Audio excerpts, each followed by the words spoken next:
You might notice that we hear music in the background. That's the main menu. We're taking a risk here. We've been live for 6 minutes. We haven't crashed yet. Why do I feel so confident? Well, I don't feel confident about it, but why am I doing this? There's a patch, baby, and it's a big one. It's a big patch, and we'll see what happens. So, the developers have said it should technically be compatible with previous saves, but if you try to load up an old save in the new patch, you should expect that your entire economy is going to be obliterated and that nothing will work, and that everything that you've built will be for naught, and it will all come crashing down upon you. So, I mean, it's 2026, so that's a Tuesday, so let's get started. Look, that's a Tuesday. This is not the right file. I started a new file to take a look at the Complacency tooltip last night, and did not get all the information that I needed, but I got some information, and I'm terrified. We're going to see what happens when we click on this. I got some information. I got a little more information when I asked on the forums. I never got any good information. They really don't want to talk about the complacency mechanic. They really don't want to tell you what the numbers are for complacency. I am concerned. I have major concerns because of stuff that you'll see. So the complacency mechanic doesn't work quite the way that it was advertised, and includes things that it was not indicated that it was going to include, and doesn't seem to include other things that it was said that it was going to include. So we'll see how these numbers look when we get into it. Fingers crossed that we don't crash while we're loading into the save. If we don't crash here, there's a decent chance that they fixed the main menu crash bug.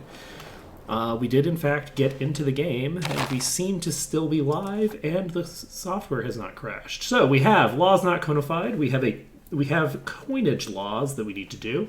So there's just been a few small changes. We're going to go through them in order of importance, which is to say, I don't remember what the hell the changes are, but that's fine. So, first change. All these regiments, 3 times as powerful now. So this is going to have a unit strength of 600, apparently. The default unit strength for these at rank 1 is 200. So basically, the power of an individual regiment of cavalry has been tripled in Age 1. Look, they're just making little tiny balance tweaks. Just tiny, the smallest balance tweaks. We might, in fact, need to dismantle part of our army because we might not be able to afford it. Reason being that it's my understanding that the maintenance for these soldiers has increased in the sense of, like, a per soldier, we need, like, twice as many horses and twice as, like, we need a lot more materials and manpower to have this one regiment, this one soldier. And now we have 3 times as many soldiers per regiment. So we're talking about, like, probably increasing the number of the actual maintenance costs of these units by, like, somewhere between 5 and 10 times.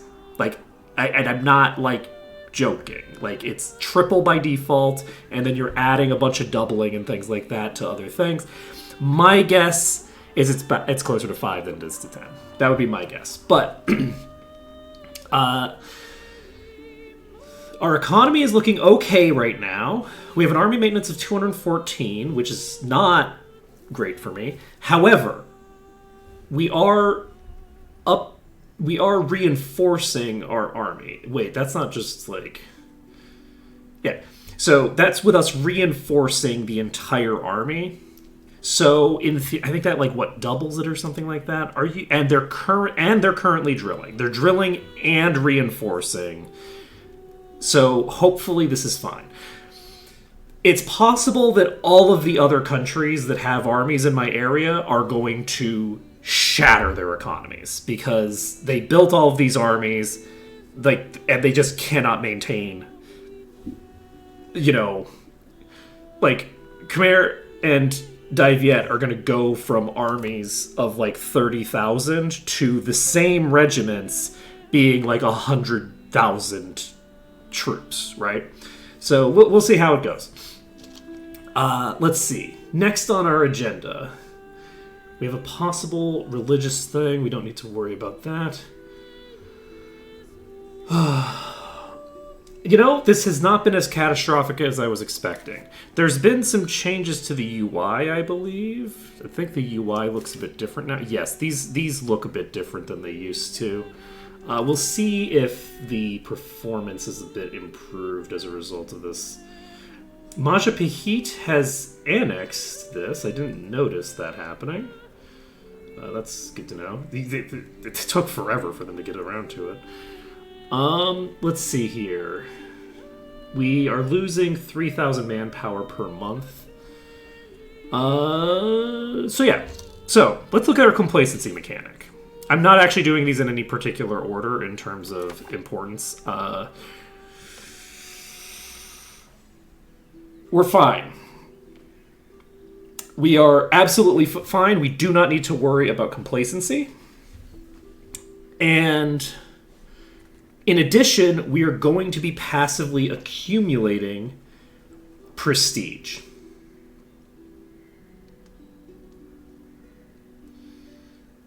Because, at least I think, yes, we used to be getting like a huge penalty. It was like 0.2 penalty for not having enough rivals, which would cut into basically the entirety of what we've got going here, right? We've got plus 2.27. So our resting prestige should be much higher, and that will be quite nice. It'll be very nice to have that resting prestige be at a higher level. Let's see. The estate privileges that they get have all been removed because... Oh, wow. They just, like...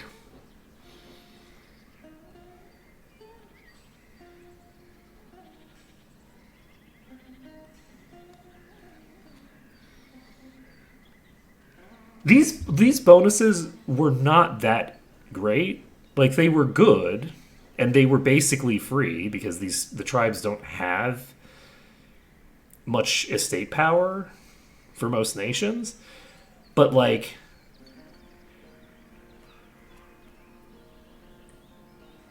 this one still has an effect. But this is, like... Okay. Yeah, they've, like, obliterated. They've, like, obliterated the tribe's estate. The poor tribe's estate. Okay, well, we don't need to do this anymore, because we gain literally nothing. So I guess we piss off the tribes, and they don't have any estate power, so we don't have to care. We have the ability to upgrade buildings. Okay, we get a marker for that. We have devastated provinces that we need to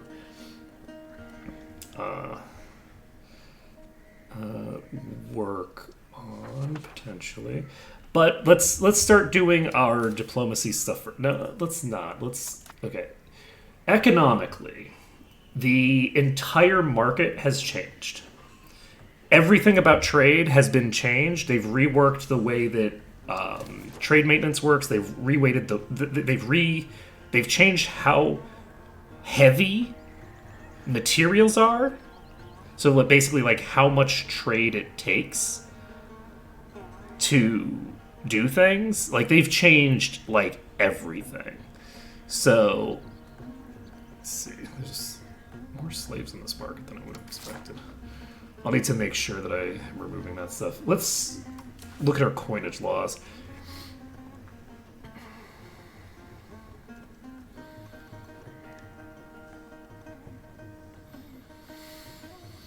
Okay. What does this mean?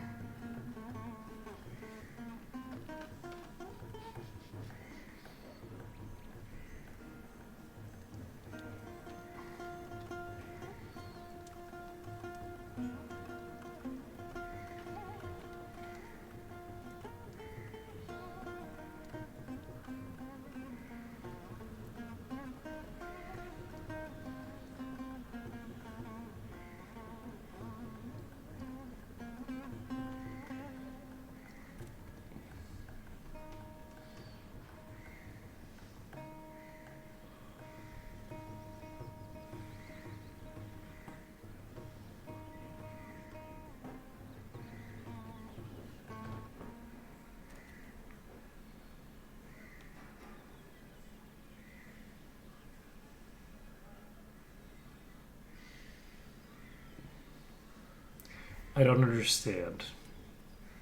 What does this, why is this value green? Shouldn't this be bad?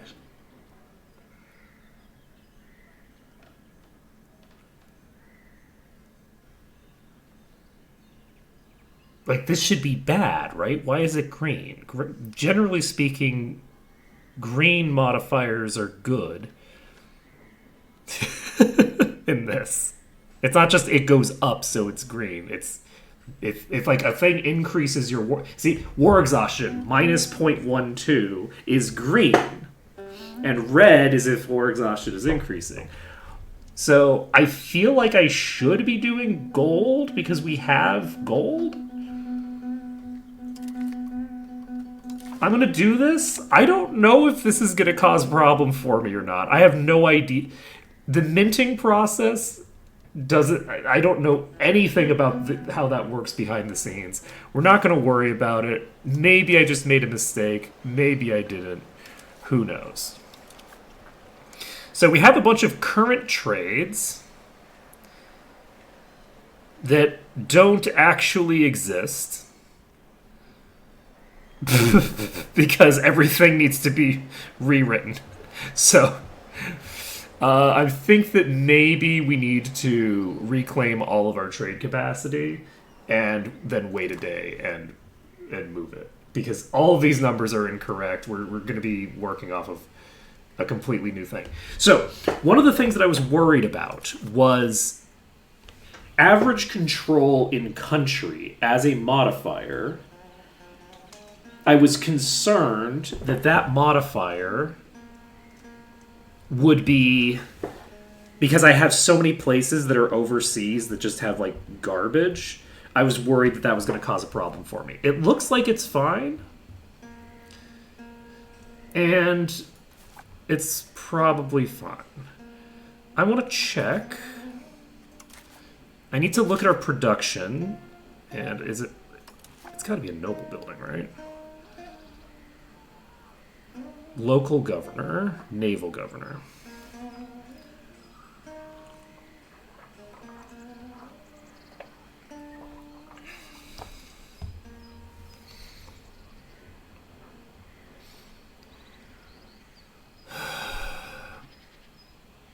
Connected to the capital by a road network? I don't think that's a thing.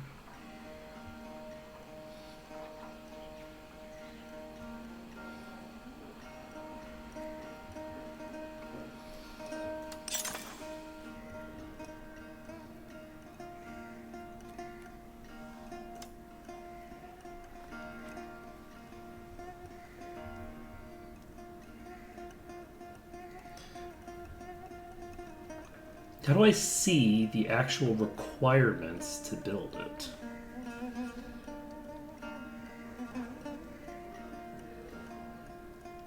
City. Okay, so a naval governor can be built in a city.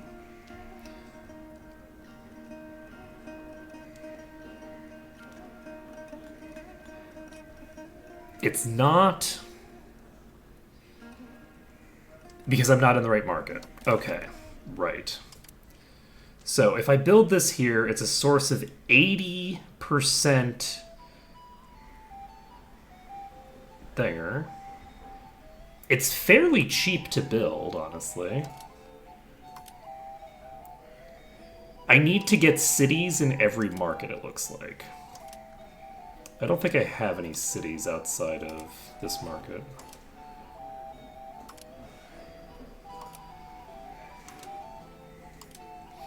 Okay, so we now have a goal in mind. So if we can get, let's take a look at what our current thing here is. I think if I build a thing here, then I will immediately have 100% here. This might actually get to 100%. Sorry, this is the wrong thing. This might get to 100%. Proximity to capital is 41. Like minus 4 is like only 41%. I get 80 here. Okay, let's do this. So we're building A naval governor here. Can we do that everywhere here? No, you're a town, you're not a city. Okay. So we have the city of Malacca. We'll have a local governor there. What is the local governor thing?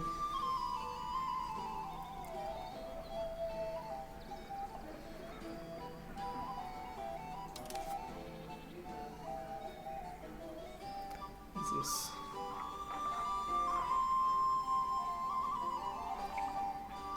This is a local proximity source that requires a city.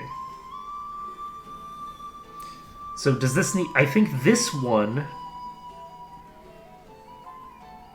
This is so funny. They copy-pasted the description of this. So it says, when connected to the capital by a road network, they act as hubs for governance and administration. That's not true. Because I don't think you can build one. Let's see. You have to have a road connected to the capital for this. Okay. I think this is actually going to be clutch. I wonder when we get this technology. So this will mean that we will have the ability to improve our control everywhere as soon as we get a city. So can I build a naval governor here? Let's take a look. Probably not. It probably have to be coastal, but we'll check. Requirements. Port. Wait, what? How do I... Wait, no.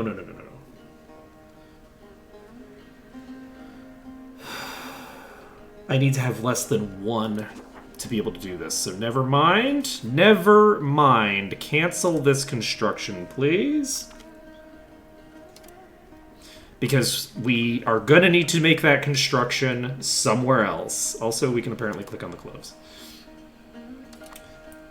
The naval governor, I think, has to be over here in Australia. We build a naval governor over here, and then we start building roads. The reason for that is at some point it would be nice... There's gotta be somewhere that it tells me how many of these fucking governors I can have, right?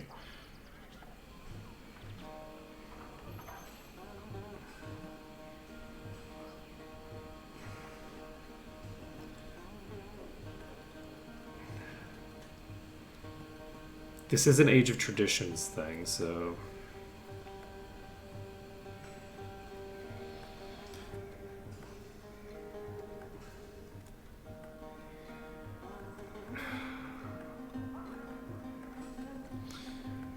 Okay, this is honestly quite annoying, but oh well, I'll worry about it later. Let's see. So, the complacency issue is probably fine.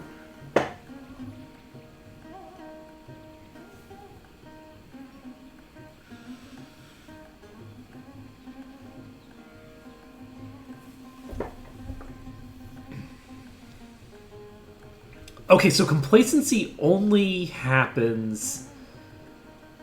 Complacency as a mechanic is completely irrelevant unless an actual disaster fires.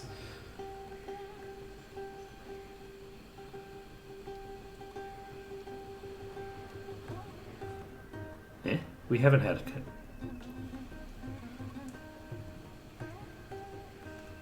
We have not had the Empire country rank for 50 years.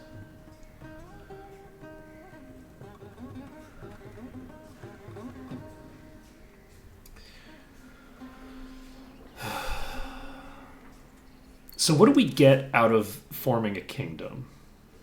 We get monthly prestige increase, we get diplo range, diplo capacity increases. Number of local governors goes up if we have an empire, but that's local governors.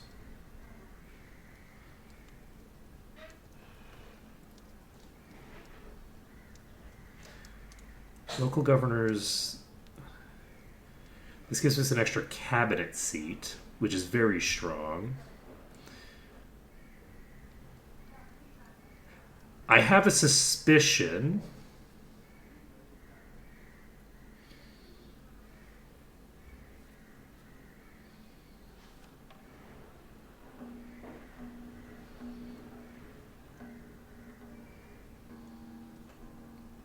This is kind of crazy. I suspect we're going to want to stay at Duchy permanently.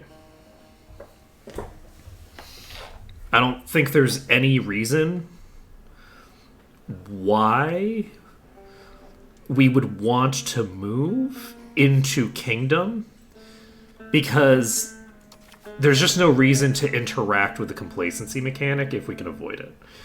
As long as we are a duchy, complacency will never increase. The second we get up to the next tier, we have to consider problems deriving from that.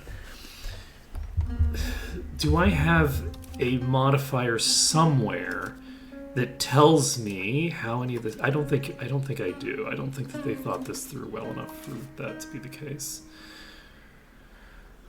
Unfortunately.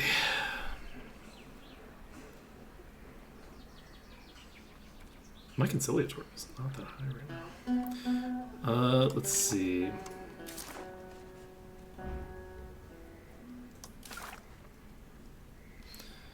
Okay, we're getting heavy lancers that we probably can't afford properly, but that's fine. Once we get heavy lancers, we maybe delete half of our cav.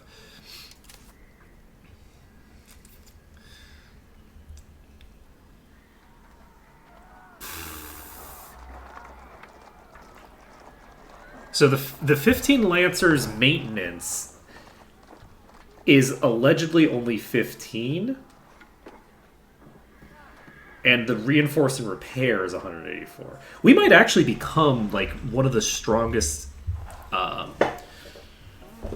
fighting forces in the region with the increased cost of militaries. Because the reason that I wasn't building militaries is because I didn't want to waste the manpower. Like, I didn't want to waste people, like population, on it. But if I can just have an ultra powerful heavy cav that I can probably field like full ranks of those in a way that the other nations could not. So, I can build sheep farms apparently. So let's see if I can think of how I would want to describe this. So right now, we are able to fill up, like, I and everyone else can afford to fill up the entire, like, the frontage with troops. And since both me and the opponent are filling the frontage with troops, the cav that I'm using don't have the ability to, like, exploit weaknesses and things like that. And so they can basically bring more troops to bear against me on any given front. But if I am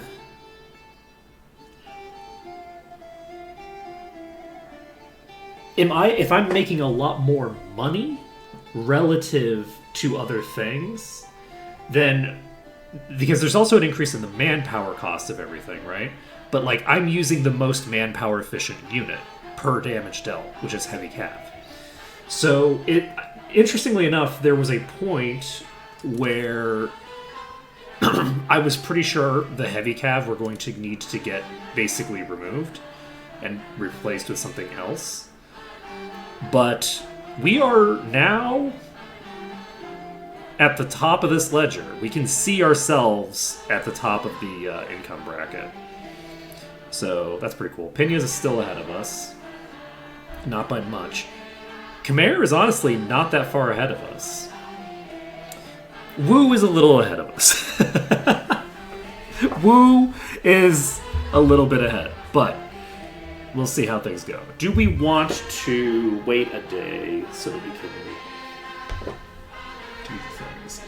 I'm trying to think of what I need to do. Oh god, they've increased the number of game speeds as well, which is good. Having more game speeds is nice. The difference between 3 and 5 is really crazy, and the 4 having to be the midpoint between those two is not easy to handle, right? Like, it's a very harsh thing. Okay, so why do we have a bunch of caravels? These should not be together. So this fleet is going to go to... I think I'm going to send them here. And then this is my transport fleet. Who is this? This is 7 light ships. These 7 light ships are going to go to here. This is 3 heavies. This is going to go join with my heavies. Can I just click this? No. Where are my heavies at? Are my heavies over here? Yes. Okay, so these ships need to go together. So this can join the fleet down here. And let's see, you can... This is the baseline trade fleet. We send you here. Okay, I'm gonna have to open that. I'm gonna have to move some laundry over. We have some caravels. I'm gonna go ahead and move all of these over here for right now. And then this is my heavies and a random transport. I think this random transport can be moved to here. I think they've changed the way the UI works for that. Excellent. And this fleet will merge with this fleet. So let's wait a couple of days. A bunch of achievements show up on our list. Okay, now we have 18 ships here. These are all Carracks. These Carracks are going to move to Natuna. And then we have... Oh, that was the heavies that I already had. Okay, so who is this? Okay, I will be right back.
Look, it's broadly good that it makes beeping noises, but it just keeps making the beeping noises. It just keeps going. And is that a good thing? Yes, because it means that I have to go take the laundry out so it doesn't just sit in there and rot. However, it's kind of annoying. Okay, so before we do anything else, we need to rewrite our entire economy. We are going to... Before we do anything else, we are going to move this territory over to Lyon. we need to do a few things. We need to start the annexation. That's easy peasy. This we cannot annex right now. Lyon, we are going to give territory to. We are going to cede this, which is a huge population, to them, and then we will cede Wuding, which is also a lot of population, but it's fine. If I clicked Enforce Culture, if I clicked this button, I'll need to figure out how I want to handle culture stuff now, because I'm not going to be able to maintain just accepting every culture in my empire, and there's not going to be any more passive integration of culture. I think that the game handles culture in a kind of backward way. Like, the idea of accepted cultures is fundamentally kind of strange, in the sense that, like, it treats it as, like, populations becoming like you, as opposed to this weird give and take where your culture becomes the culture of the people who live in your country. If that makes any sense? So, like, the ruling culture is, generally speaking, unrelated to the culture of the peasants. Like, there's very little overlap between the way that the nobles behave and what their culture is and what the culture of the peasantry is. They don't consume this, they don't live the same lives, they don't follow the same rules, they don't talk the same language many of the times, but even if they do, they still don't really talk the same language. Go look at England today, right? Those motherfuckers in England ain't speaking the same language, okay?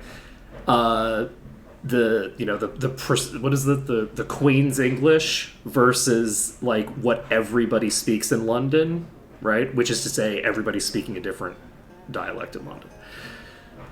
Anyway, so the way that they handle culture is this weird, like, it's almost backward, in my opinion, of, like, the idea is that, oh, well, the people change to become like you, like the dominant culture. And it's like, no, what happens is the dominant culture takes on the properties of all of the other cultures that they have good relations with, until there really isn't a clear delineation between what is this culture and what is that culture, right? That those boundaries being, like, blurred is how you get French culture. It's how you get American culture. No one became American. American became a thing because of the people that lived there blending together, right? Until it's like, okay, yeah, everyone's kind of doing everything that everyone else is doing. Anyway, so the way that population assimilation works, the way that the cultural acceptance and things like that works, is very much like, I think it's kind of tied in with, like, edge cases related to a large degree to, like, either anti-Semitism or slavery specifically, more so than represents, like, the way that cultures interact over the course of several hundred years. You know what I mean? Like, it's kind of a weird dynamic. Anyway, point being that I don't think I'm going to have any more cultural assimilation, which means that there aren't going to be Malay people in my things. But also, apparently, I can have colonies that have, like, it's apparently tracking the population that I send, which means that when I send people over here, it doesn't matter if they're all Malay, question mark? I don't know. So, these numbers are substantially lower now. That's good to know. They mentioned having the base value for this. This doesn't look like halved to me, but this might not have updated yet. Let's see. What else do we need to do? We're getting the barracks soon. What is my average literacy?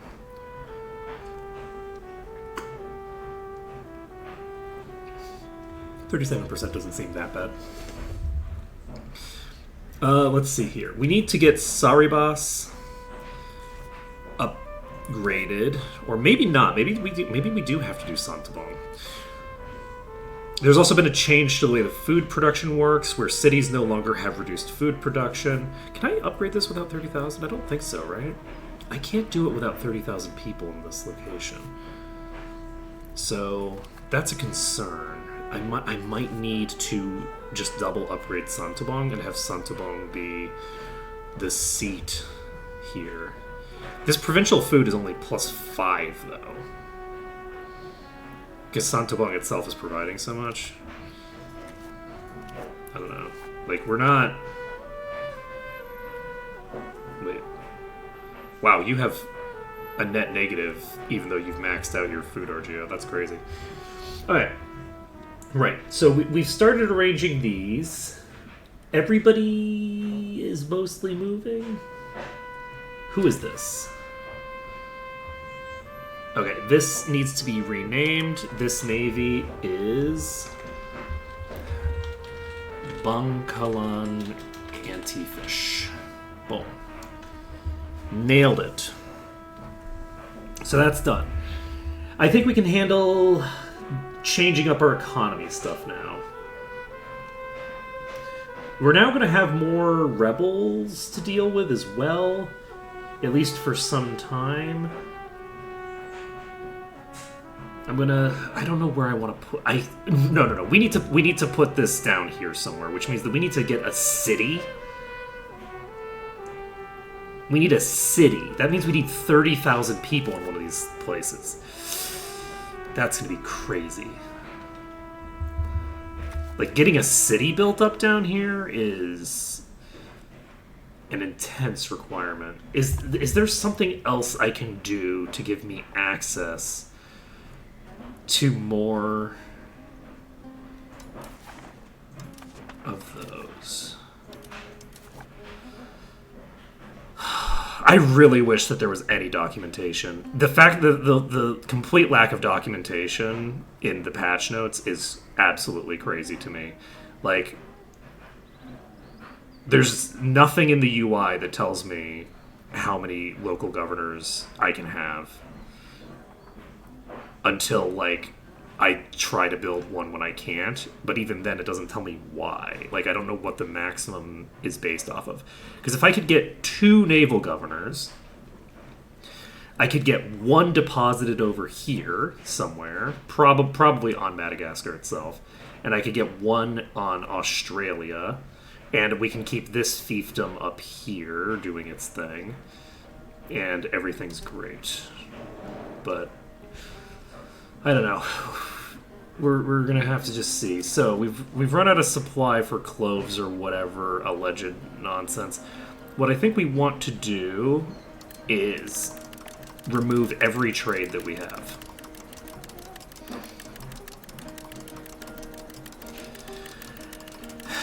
The entire economy has changed. So there's no reason to maintain any of the trades that we have, because we just need to adjust to what we actually can do and what can be done. You are neutral right now. We'll see. In a month, some of these things are going to change, I'm sure.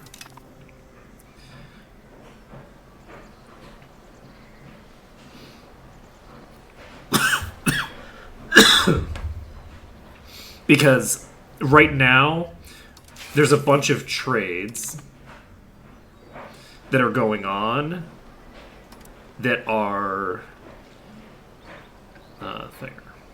So this is worth a decent bit. I'm going to import 3 of these. And we are going to... Can I do shift to get 10? No. Does alt give me 10? No. Okay. Let's do 10 here. So this gives me 12 cloves traded. So we need to get another 10. Then another 10. And we'll just do 5 of these. Okay, that's what, 4?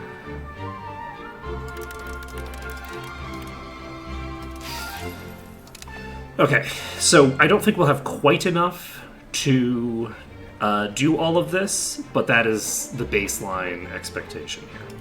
So, other than that, we need to find other exports. So let's look at our things here. Do we need to change any of these sliders or anything? It doesn't look like it. Everything here looks fine.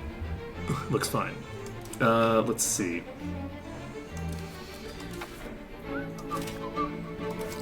Okay, which...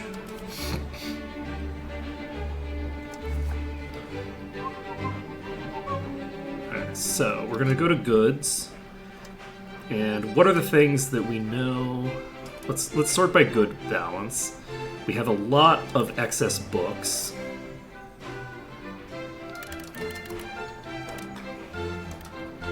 So why does... Okay, that's interesting. So is this actually... Oh my god, this is actually giving me the right number. Look at that. Alright, we will click on 2 of these. What is the total? We have a lot. Let's do these 3. Do 1 more. So that gives us a total of about 10, which gets half of that surplus sent out. So, this is...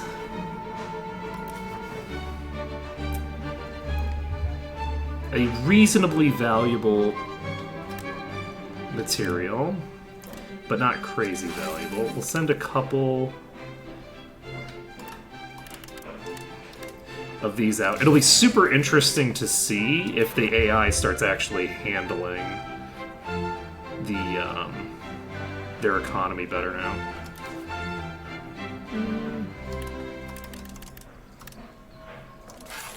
You can send this out. Make a little bit of money on that.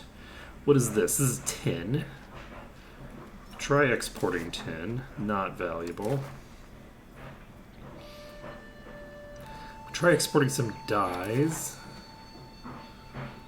Do we want to export 1 thing of dye? Nah. We don't need to be going for stuff that's that cheap right now. Let's go with 1 set of tools to turnate. That's actually very valuable for me in a lot of ways. We have marble. Is that a valuable material? Not valuable enough for how heavy it is. Okay, so... Oh wait, what's going on? Okay, let's try to do this.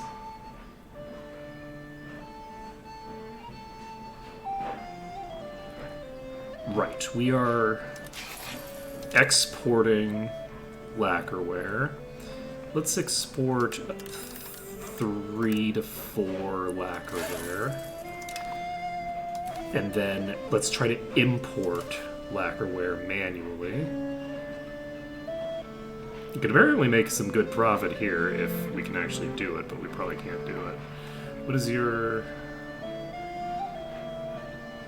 Kaisong apparently has quite a lot.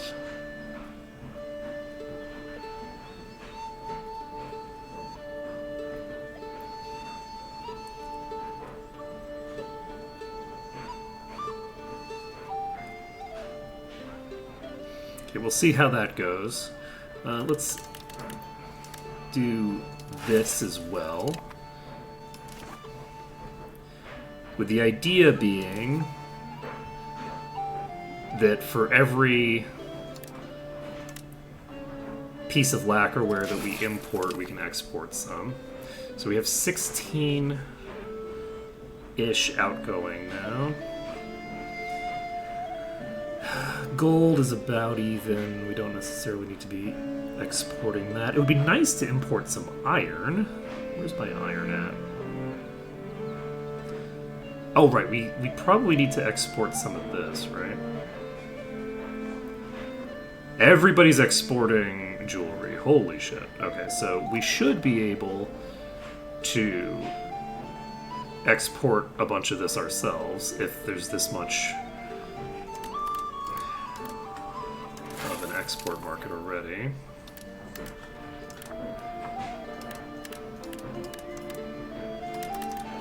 You know what, I'll do 2 to here, and I will actually increase this. And that gives us moving 5. So much of this is just being exported by other people. Apparently the Kataka market has 16 getting exported to it.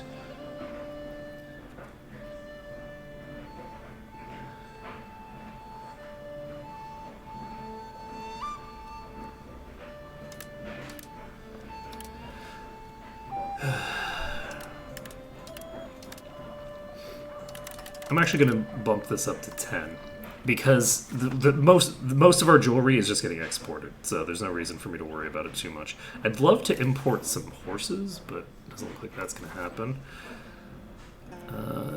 We could import these, but they're probably not going to be... Oh, you know what? That's actually a not terrible value. It's weird getting used to seeing the actual trade value instead of the other one. So, in terms of livestock, do we have export? No. Okay, we need to import a little bit of livestock. Let's just import some from Gia. Is Gia... Gia is this market. Excellent! So, by importing from that market, we can potentially make a nice profit, and potentially they can make a nice profit as well. So we apparently use a decent amount of coal, actually. Can we make some money on coffee? Oh, we can make some money on coffee. Let's import some coffee and see if we can then export it to someone at a profit. I didn't actually check whether I could make that happen, but it's fine. We will import... Let's import a little bit of sugar from Gia. And what else do we need to do?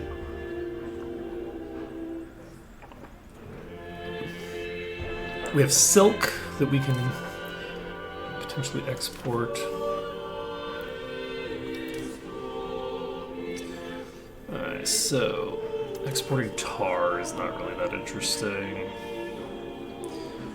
We have fruit, we have elephants. The elephants are a fairly valuable trade. Let's send 2 of these here. 2 of these here. This is just our first market, by the way. Kind of crazy. Okay. And we are not going to make any of these trades right now.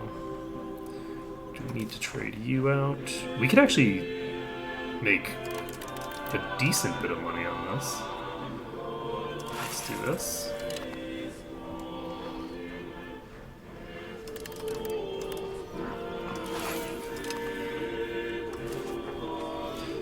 Alright, anything else that jumps immediately to mind?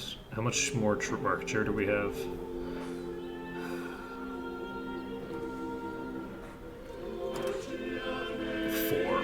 We have 4 market capacity left.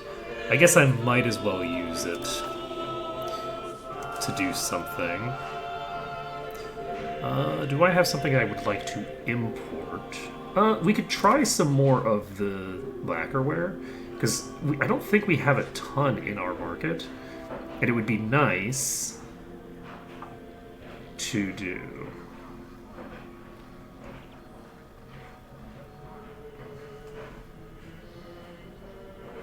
Like, I can apparently make a little bit of a profit importing lacquerware from Angkor. Let's try that. And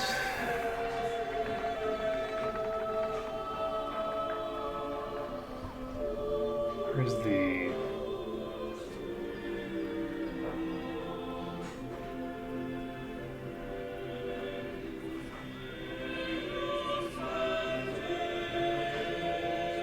Okay, I could actually just click on this and see what happens.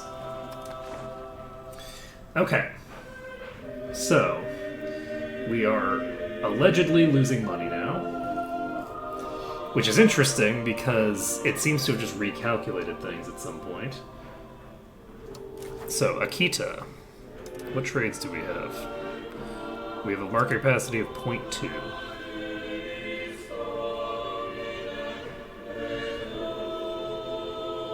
You have so much jewelry. I'm gonna have you export to...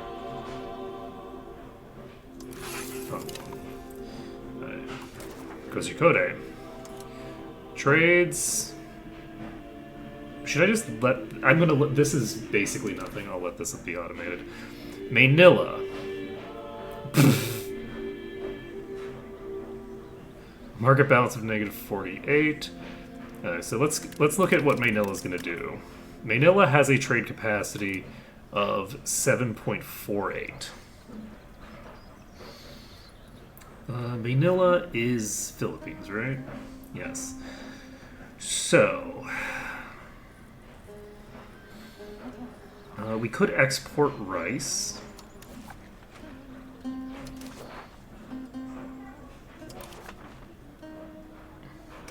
Could export some books. I don't think Yexian is one of the places that I was exporting books to, but I'm not going to worry about that quite yet. I want to export something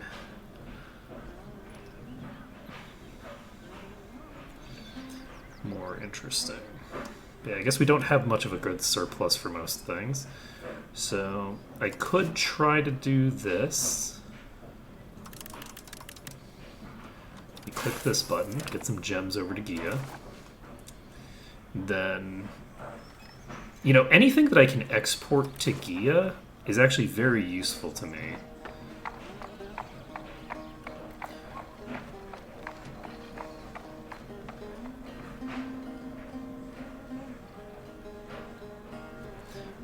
I think I'm going to send one of this to you.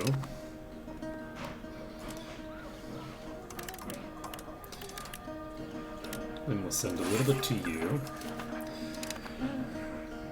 Okay, next.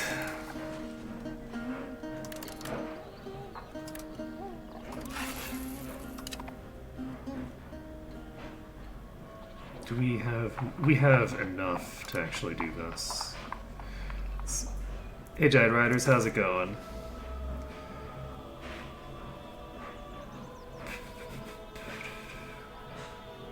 Could export booze. Alright, let's do that. Okay, so the Manila market should be set. Turn 8.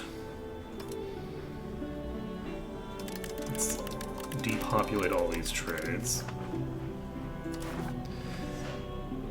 Well, this is a fairly new game. This is EU5, which is the latest in a long series of grand strategy games. And right now, they just did a patch. So, it's a patch that basically completely rewires the way that all of the systems in the game work. So, I am now reorienting my entire economy from the top down in the hopes that I can get everything into an okay position within a couple of months. We'll see. So let's get to our cloves.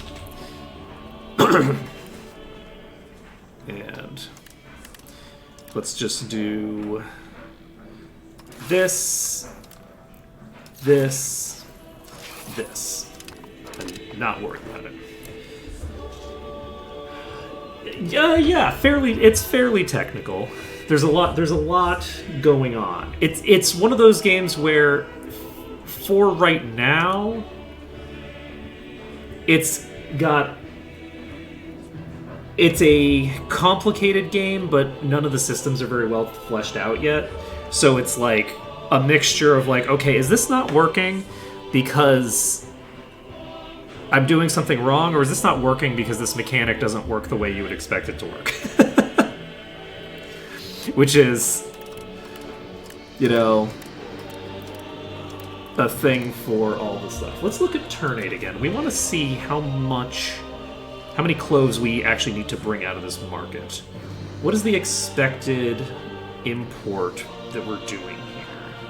I guess we don't know how much we're going to be moving here, so...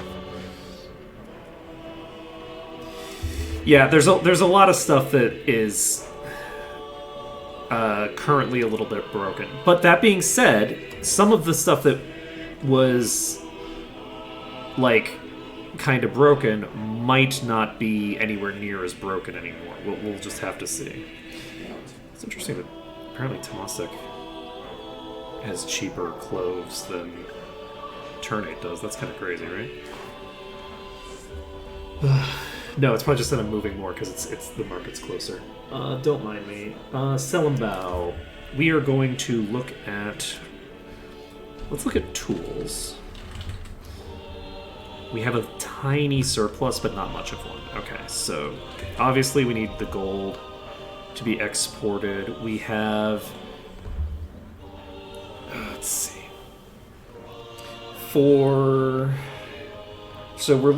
The local usage is about 5.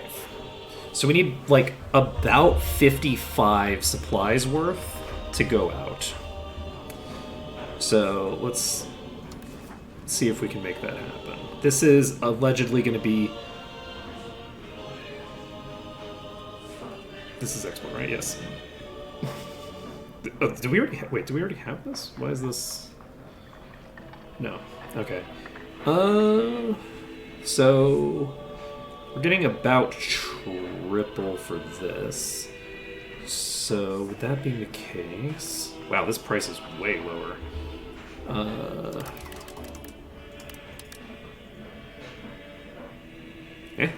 Wait a second. What do you mean not enough? Yeah.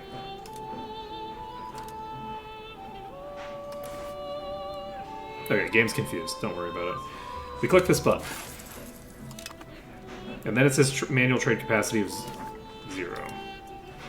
Because it's confused and giving me 54 instead of what I told it to do. That's fine. Don't worry about it.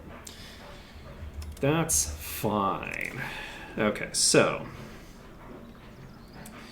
That's going to get us some amount.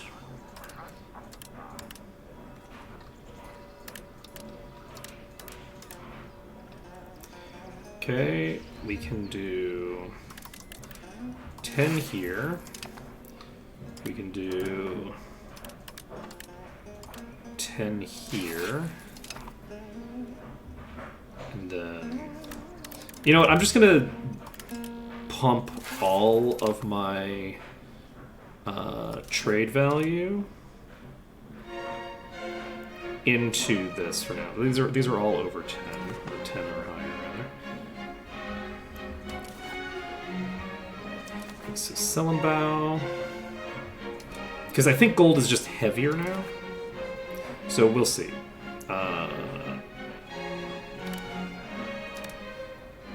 Stop telling me that I don't have enough trade capacity. I clearly have enough trade capacity to do this.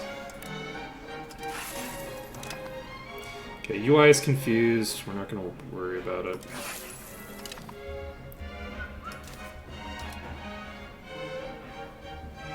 Okay, it's because the UI is telling me the wrong number there. Okay, that's fine.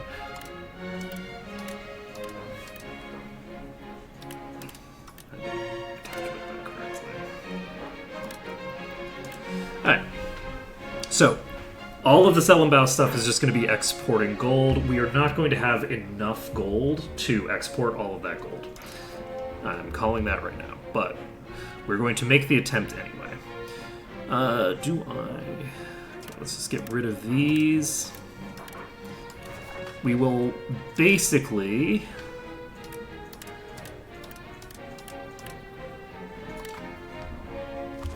This is what, Lamakara? Okay, so Lamakara. Let's go to cloves. So we're looking to get 14 output. We just click this button. Done. So that should be sufficient to move basically all of what we can make. Potentially. So let's do that. Next is figuring out what else we're doing with the Lamakara market. Let's go to the economy page, actually. Something that I should have done. What I should have done is I should have clicked on all of these buttons first. Okay, huge excess here. And do we have any... I don't think we can get tea right now. There's technically some supply there, but it's not actually going to happen. We should have an easy time doing this. And any other materials? No, I don't think so. So... Oh! Hell yeah, okay. How much trade do you have? Let's do this. Temasek is a dangerous place to try to import from because I'm exporting a ton of books from there right now. So we'll see. Let's see. Next on our agenda, we have 4 more. Can I get this? Maybe. I think that I'm importing most of that. So... But yeah, you'll note that these are all assembled things now. They're no longer raw materials. Raw materials have been massively weakened. And... the thingers have been strengthened. So... Basically, they're lighter than before, which makes it so that you can trade more of them for the same amount of trade capacity. I'll just do this for shits and giggles, and you know what? Let's click this. Hope and a prayer, right? Alright, so next market is Namao. Let's look at Namao. If I can find it on this. How much trade do I have? This is apparently automated. What market is this?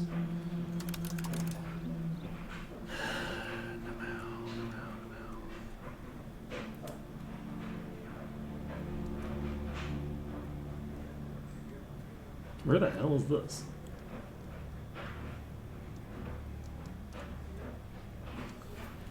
Home?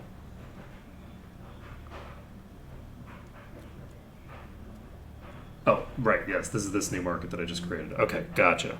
We're not going to automate this market. Instead, ooh, we have a surplus of iron. Let's not export this one.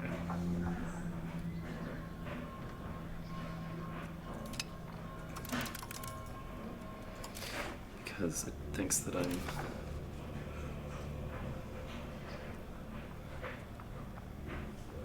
Do I have the ability to export anything? No, because it thinks that I am letting the AI control it. Okay, so is there another UI element that I can get to the Namao market from?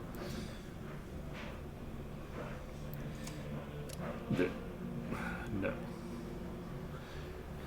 Okay, I don't know how long I'm going to have to wait to get access to that, but fine, whatever. The Vijaya market is...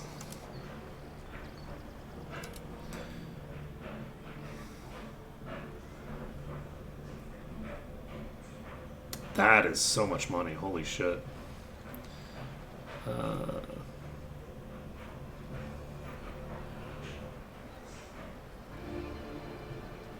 Okay, I can, I guess, export some furniture?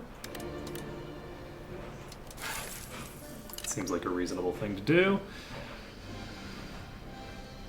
Okay, Goa. We are currently moving beeswax to Selambao. And that's fine, I'm not going to worry about it.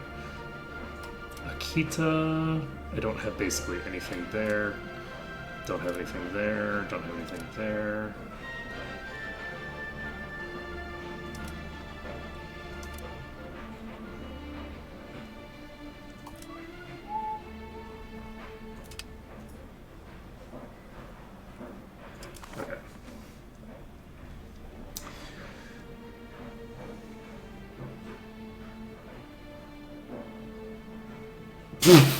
Okay. So it's not registering any of my trade that I'm about to start doing, so I guess we'll find out how much money I end up making next month now that we've reorganized our stuff. We do have some trade capacity here. Let's see, how much... So we need Berun, Goa, Angkor, and Namao. So let's go with... So for Angkor...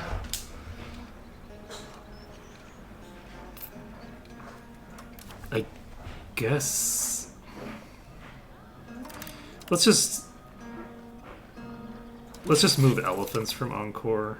That's the easiest way to just get a little bit of money from... This is a thing that I don't want to micromanage because Angkor, they keep declaring war. Khmer just keeps declaring war on me, and every time they declare war on me, I lose all of my trade capacity with them. Okay, who's next? So, Berun. I did not reorganize this. Let's see. So, do I change you up? Yeah, because I think all of these are, like, fully just incorrect. So, I can make a little bit of money exporting a tiny bit of this, allegedly. Kaifeng.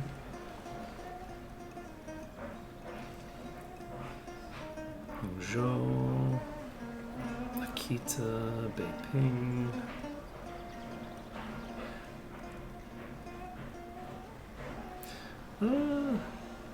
This isn't a bad idea. Let's just do 2 of these. And then... Not importing from Temasek. I need those in Temasek.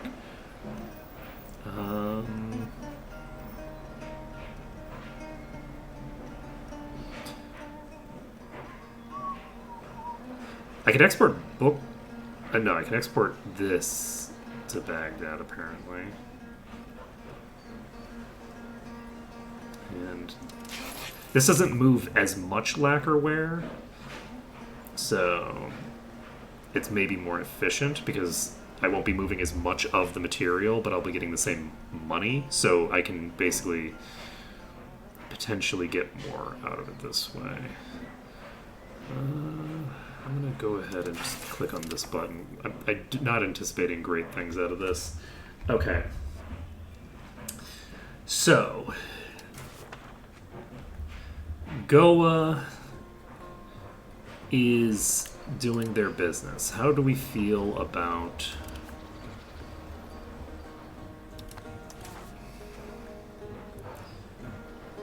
How do we feel about Goa? Oh, Goa doesn't have iron. What am I thinking? Goa has copper, though. I will export the copper to turn it for now. I think that's a reasonable thing to do. Okay, so Barun. I don't know what other materials we have here. What other materials are around? Fish, cloves, lumber, rice, fruit. Just looking for something that's like a reasonably expensive material. Not really seeing a lot. So why?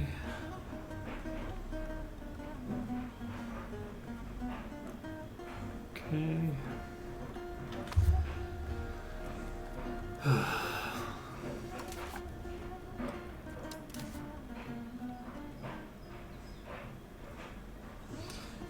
So these are all accepted. These are all tolerated. These are not tolerated.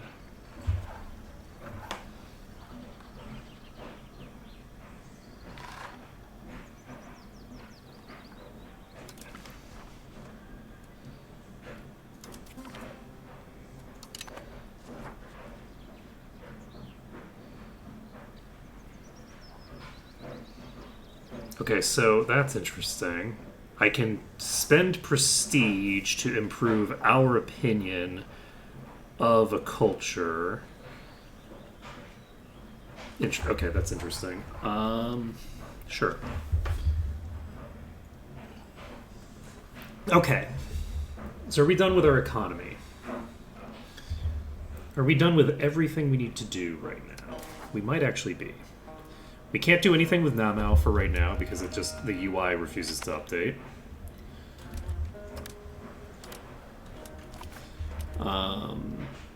Ask for money.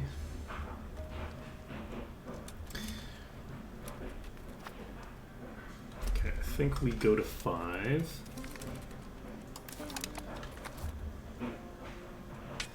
And I don't know how 5 relates to the previous 5. Let's see. Now, can I click these buttons now? Okay, I can now. This is Barun. Never mind. Next one. Okay, we'll have to wait until the first. Let's see what happens on the first.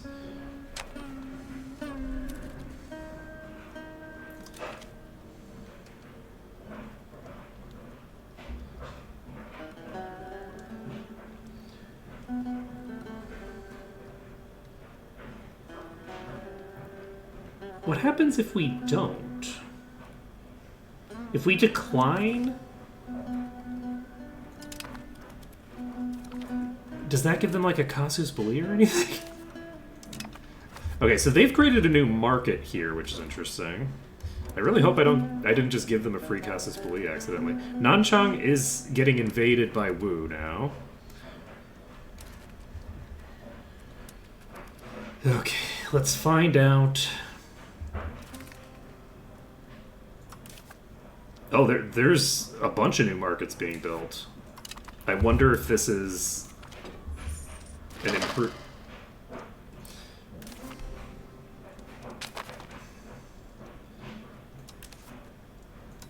Okay. It looks like everyone has stopped declaring us a rival because they're all fucking tiny. Okay, so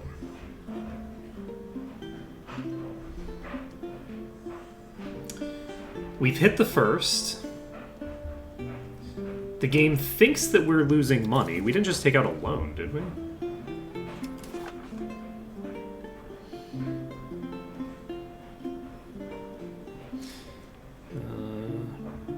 We have enough stability that we can drop this down. But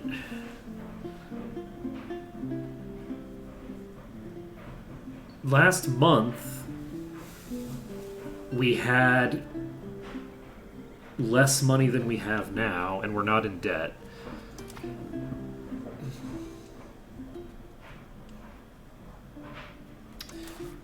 This is calculating incorrectly. It's calculating the cost here incorrectly. Yeah, that's fine. Okay, the maintenance here is now gone from 15 to 60. So I don't know why that has changed so abruptly, but we'll see what happens once we are finished repairing these. Yeah, our army maintenance has gone up.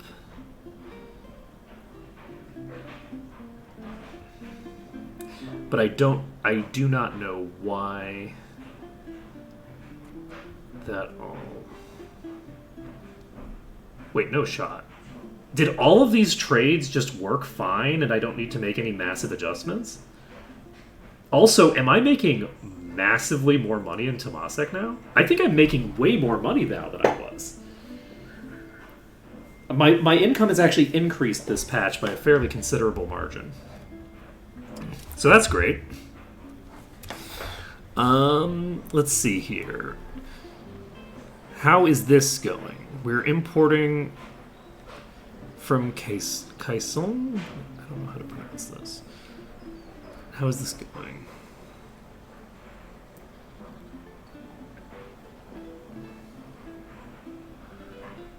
You say that this is inefficient.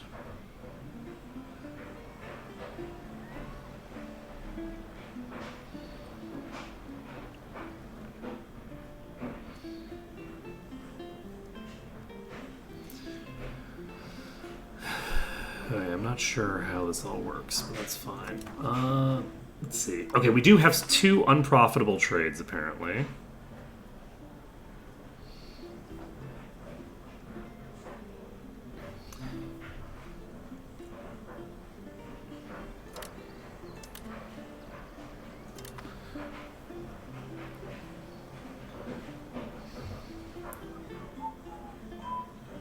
This is the market that I didn't touch, actually.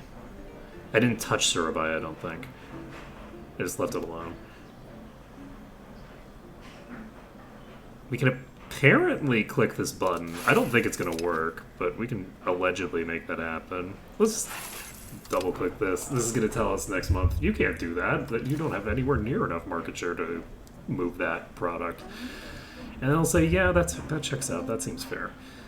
Alright, so we are apparently importing a fuck ton of this, and we are not exporting a fuck ton. Maybe we click this and see what happens. So, hopefully we are continuing to make a profit here, because I would like to have money. We've lost 3,000 manpower immediately. Aru has declared us a rival. Love that for them. Have fun with that. Do we have...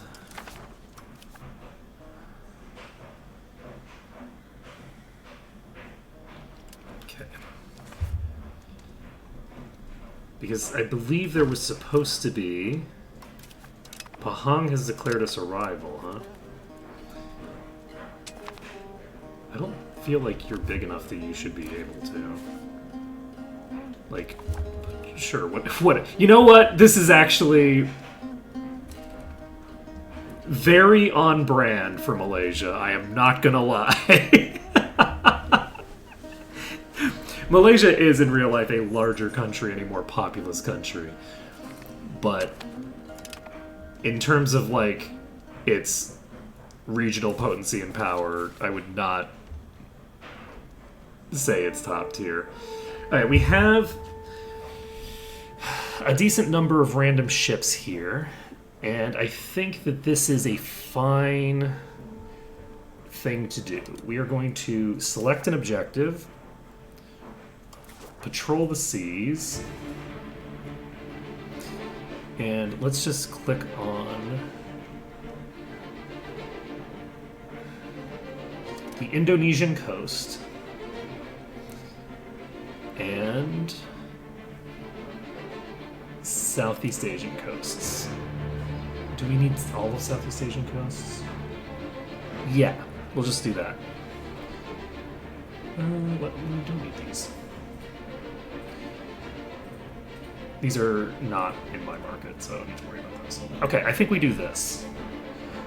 We can worry about these coasts in a bit. We need to get some other stuff going. We did just lose 130. And we do have the ability to reinforce. This now is saying... It's so funny. When it said we were losing money, we didn't. And now it indicates that we're gaining money. We'll see what happens. We'll see what happens. Let's see. So who is this?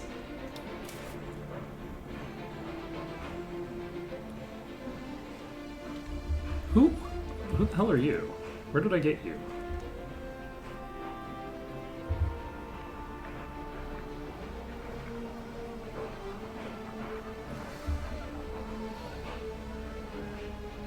I never hired you. Where did you come from? Are you like prisoners of war that never left? Wait. You're literally prisoners of war that just decided to join me randomly? Oh, that's going to take a long time to recover. Are they?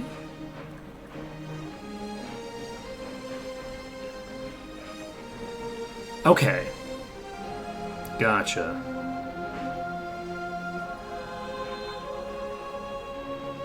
So yes, these are not... There we go. We've ransomed back the Dai soldiers. And you all are drilling, which is fine. We're probably okay. Tools from Tomasek has run out. Balance of cloves here is -5. Okay, we cancel this. And then, what else do we do?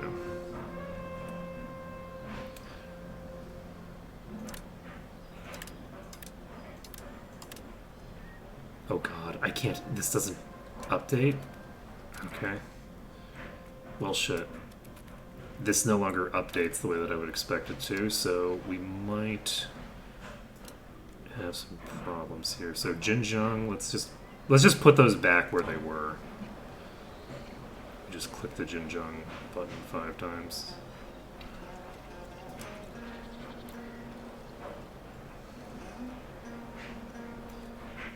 Okay, I don't know why it's not doing this, but okay. Let's also check supply.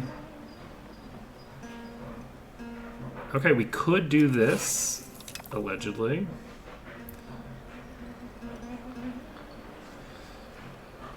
That's a no, that's a no.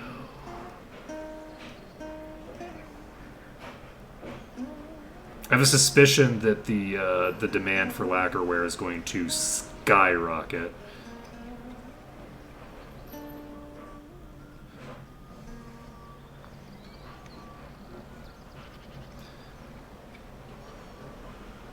You know what? There's enough furniture being exported right now that maybe I just click this button up to use the rest of my trade capacity moving furniture around. Let's see. So, sturdy grains. It's just this. It's not actually doing anything. Alright, so we're holding off on actually making any major purchases or anything while we wait on our business to resolve. We will see... So this is only 25% increase. Let's see, loyal subjects. Okay, that reduces Diplo annexation costs, which we're currently annexing somebody. So what do we lose from this? What is the actual cost?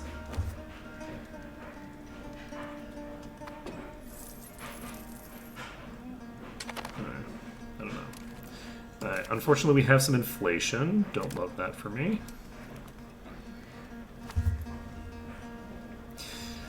And we're slowly starting to make money again.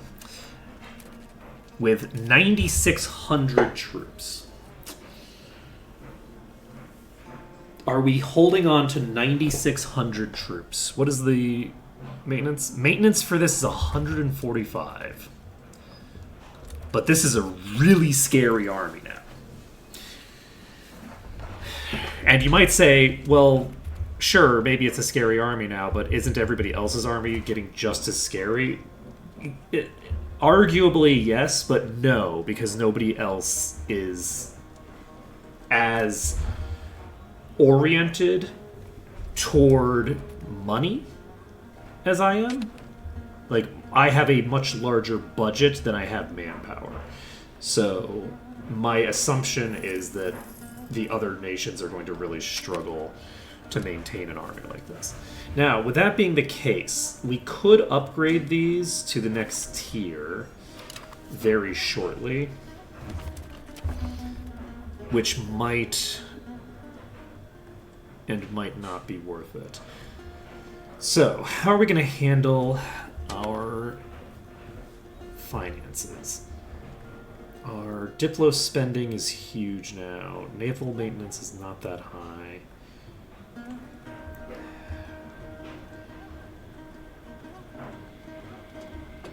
But yeah, our expenditures have skyrocketed. I'm actually curious where some of this income is going out,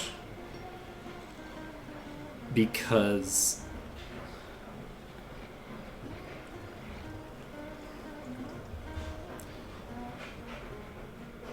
it feels like... Can we do this? No. We're not moving pepper. Well, maybe we are. We're not moving pepper. We're not moving pepper in Surabaya. Let's see here. I don't think so, anyway. There's no way that we're the number one. Yeah, not even close. Let's see.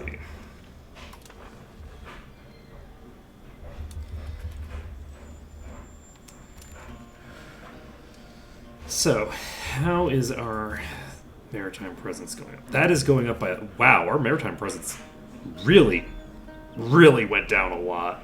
Wait, why are you called Bangkalan Antifish? You should be trade. Okay, we will click you. And I guess we move you here, that's fine. You can block a single fish, potentially. Okay, we have revolts showing up, potentially. Do we... I'm kind of tempted. Can I see in my ledgers what kinds of militaries people have? No. No, I cannot.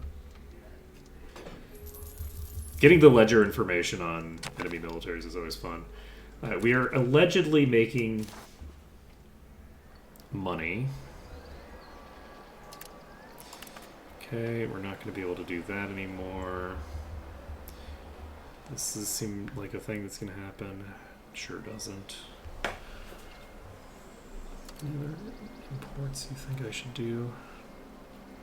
They can actually be done.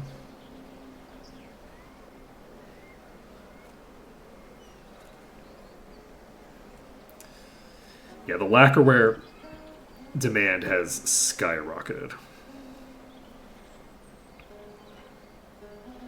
You can see demand is just skyrocketing because the AI is like, oh, this stuff's really valuable now. We should do something with this.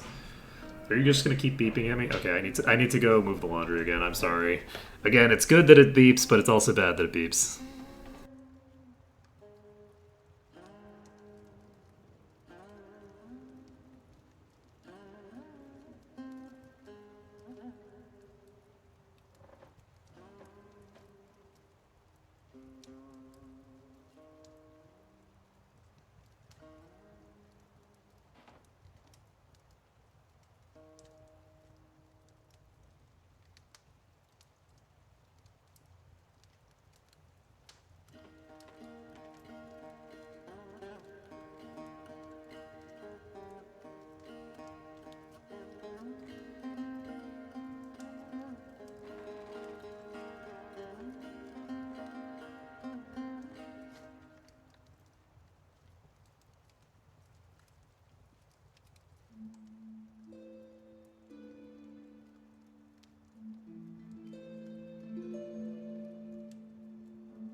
We back.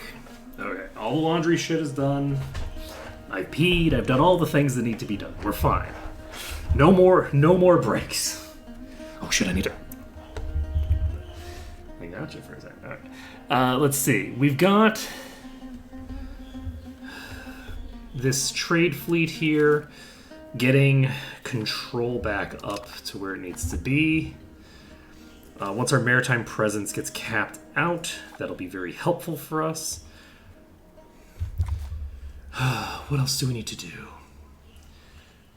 We're currently getting heavy lancers, which we don't even really need. What I probably should have done...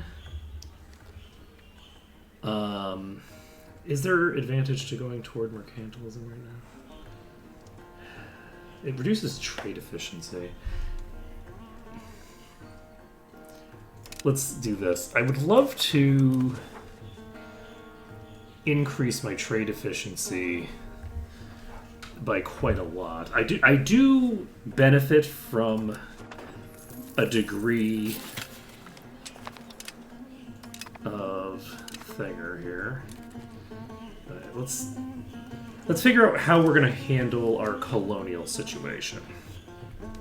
Because I do need to be building some things. Specifically, no, I don't need to be building too much actually, because I don't need to build this into a city because I can't build a governor over here and down here. So there's really no reason to worry about it too much. My control here is 59%.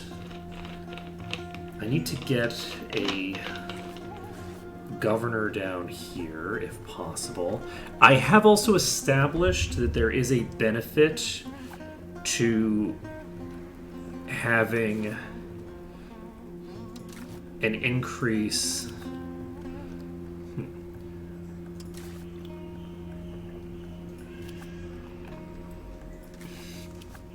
to having more jobs than I have laborers, right? So in terms of migration, I'm wondering if how I want to handle this is maybe just start expanding the RGOs over here. Do I think that I can afford right now to manage this many colonies all at once? I think no, right? Like, my economy is going to crash. I think we maybe move to using only one colony at a time for now. And what I'd like to do is make sure that I have surplus employment everywhere. I think that's one of my goals. So we build that. And what do you... You don't have a construction center, which is kind of sad, but I need something that will employ people. And what will employ a lot of people?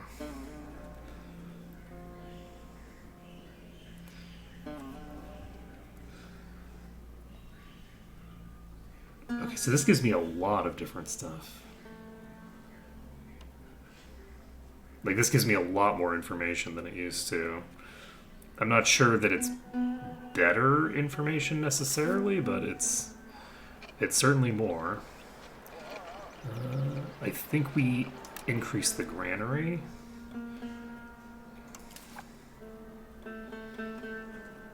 And we don't need any of this stuff. What does a barracks do? This gives me monthly manpower. Not a huge deal. The armory... Oh, the armory can be upgraded into it. Okay, the barracks gives 50% more, it looks like. Let's see.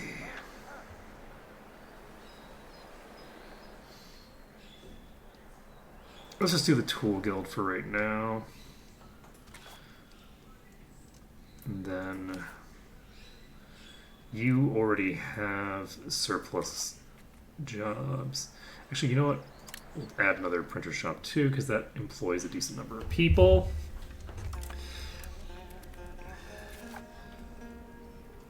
And Temasek is pretty big now.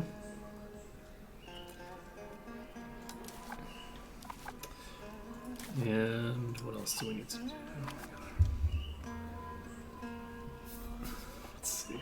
9,600 there.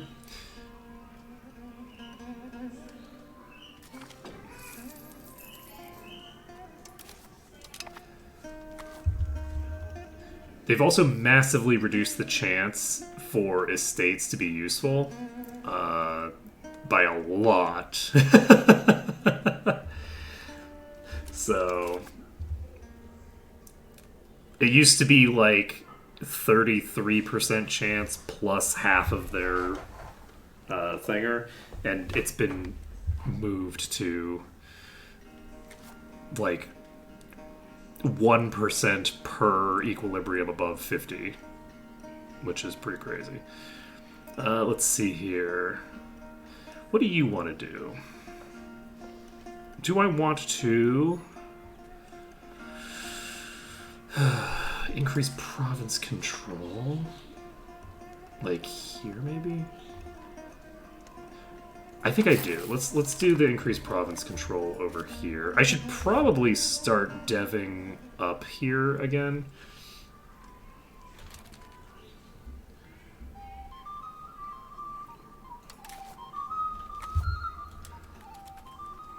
Okay, that's concerning.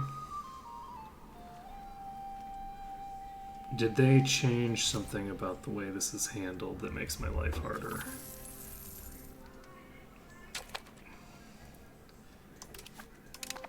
Oh. Interesting.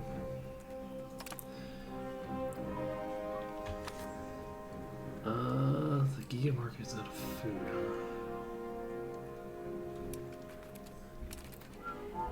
Alright, we're now starting to crawl back up in terms of income. Our Diplo income is going up considerably. Trade income's going up as well, I believe. So I think 76 is okay for right now. I'm not going to get rid of my army for now. So this encourage migration is continuing apace. If I can build a market here, that would be really clutch.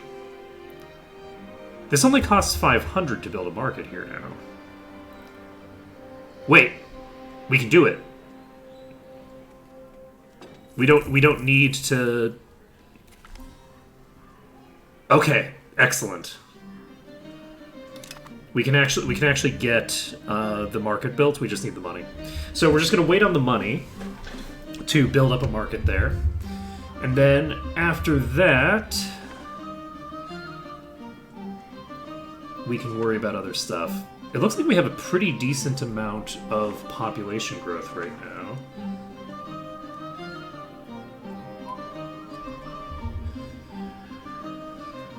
Which is good. Because we need it. The Gower Independence Movement. Alright, how is our Diplo capacity? Our Diplo capacity is about half of what it could be.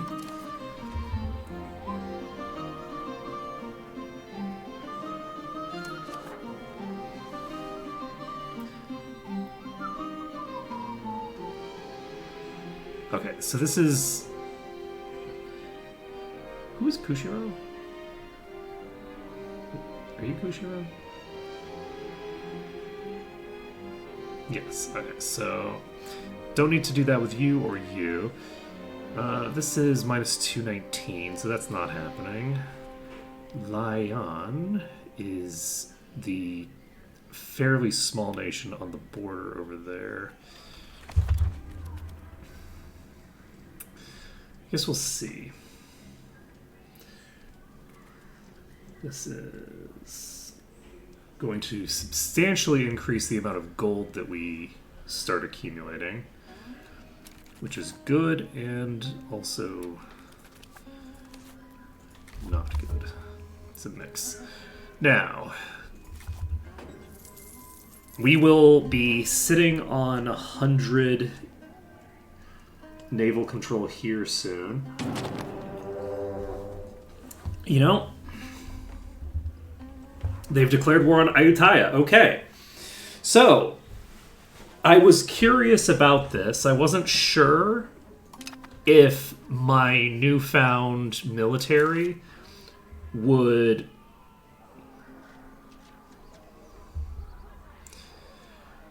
change things. It doesn't look like it has. It looks like Khmer has 90,000 regulars now.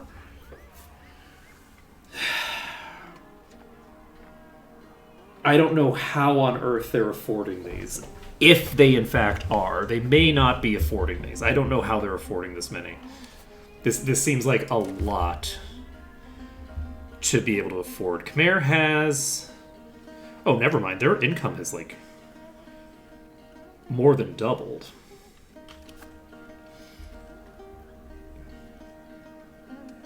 I don't know that it matters that much, if we're being honest. This might be a mistake for them. We'll see what happens. But yeah, everybody has larger armies now than they did before. This is going to mean that we're going to have substantially scarier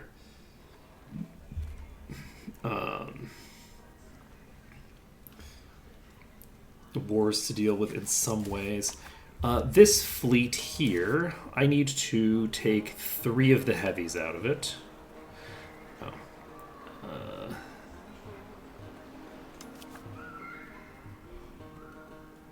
And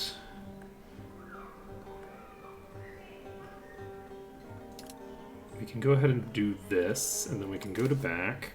This automatically balances the things now, I think, so I shouldn't have to worry too much.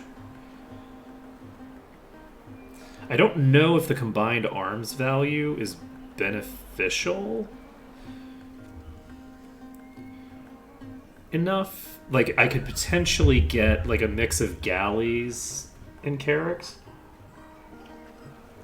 I can't imagine that caravels are ever going to be useful. But how do I... There we go.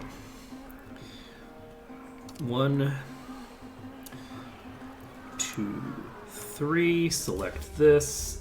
This fleet joins this fleet. Now, we're not going to dive our army at them.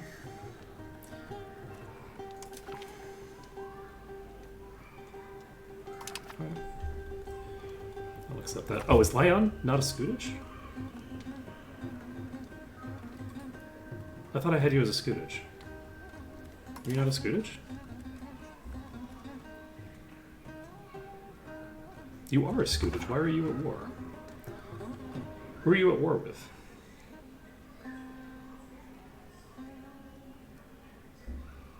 Lyon is not supposed to be in this war.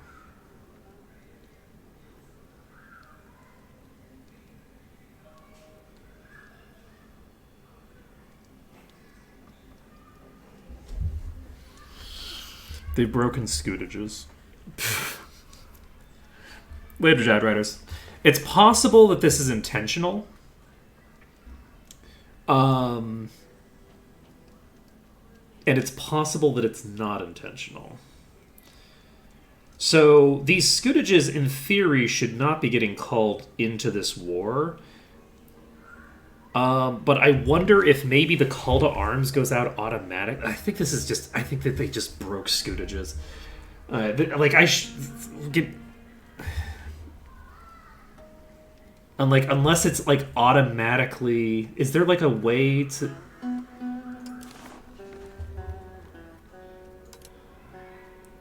Like, is there a setting where you automate call to arms or something that I need to turn off? Maybe? Because, like, I do not want to be sending a call to arms to my Scutiges.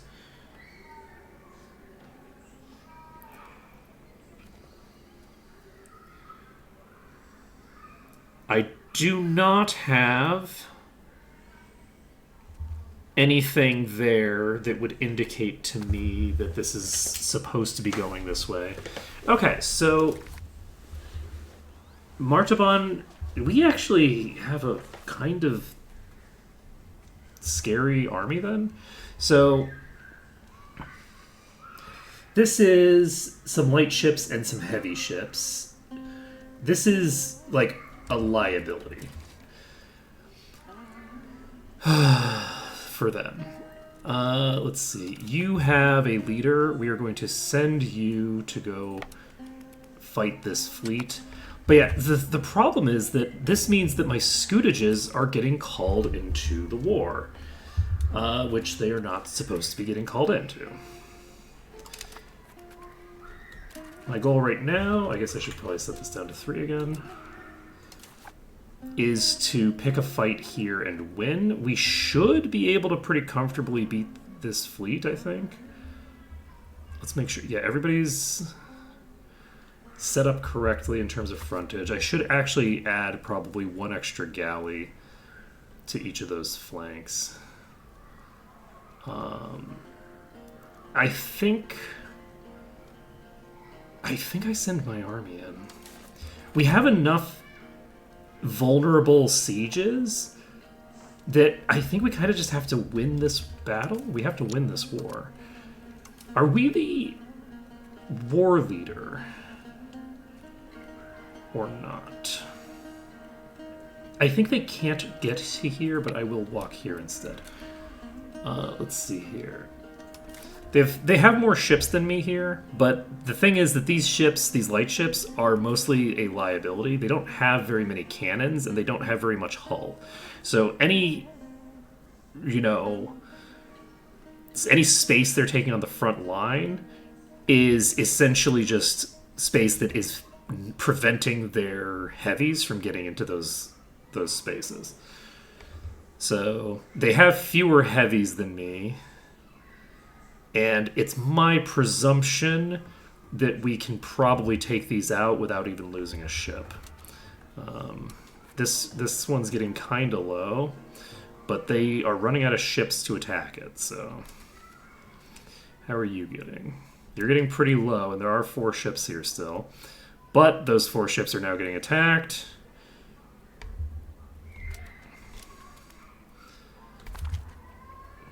And we took out 3 of their light ships. And we can just move down to here. Now, unfortunately, we don't have any allies. I should have made some allies before we...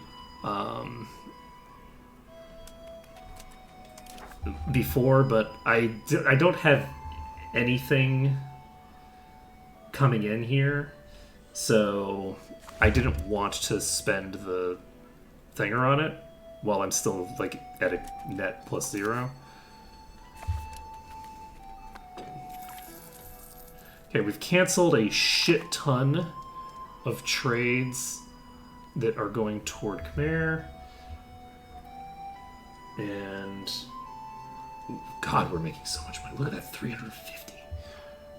So let's take a look at these. How many markets do we have? A sizable problem here. Do we... Let's just click this, it's fine.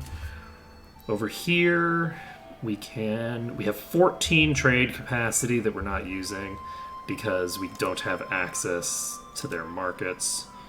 So...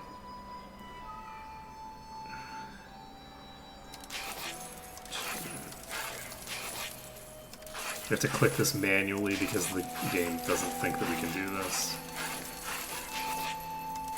There we go. So we're sending a bunch of cloves to Martaban, which is the opposite of at war with us.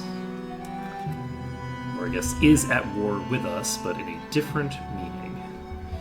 Alright, so this is probably going to blow up several of these ships.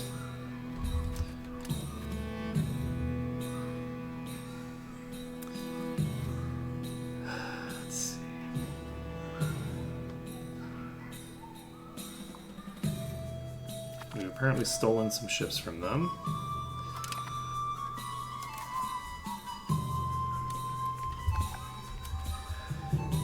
Okay.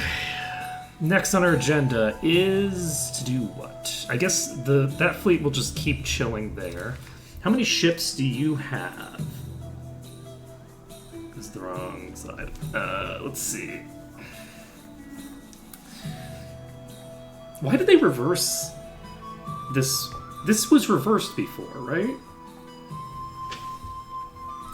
Doesn't matter. This is a tributary war, I assume? And I am the war leader. So that's excellent for us. They have 21 heavies. They have enough heavies to be a threat to this fleet if the heavies actually came at me. But they don't actually have the ability to do that in theory. Let's see here. So we don't really want to get engaged in any meaningful fights quite yet. It really does suck that all of my scoutages are in this war. I don't want to have to deal with this front. I'm not happy about having to be dragged in a situation where that front is relevant. Do we actually...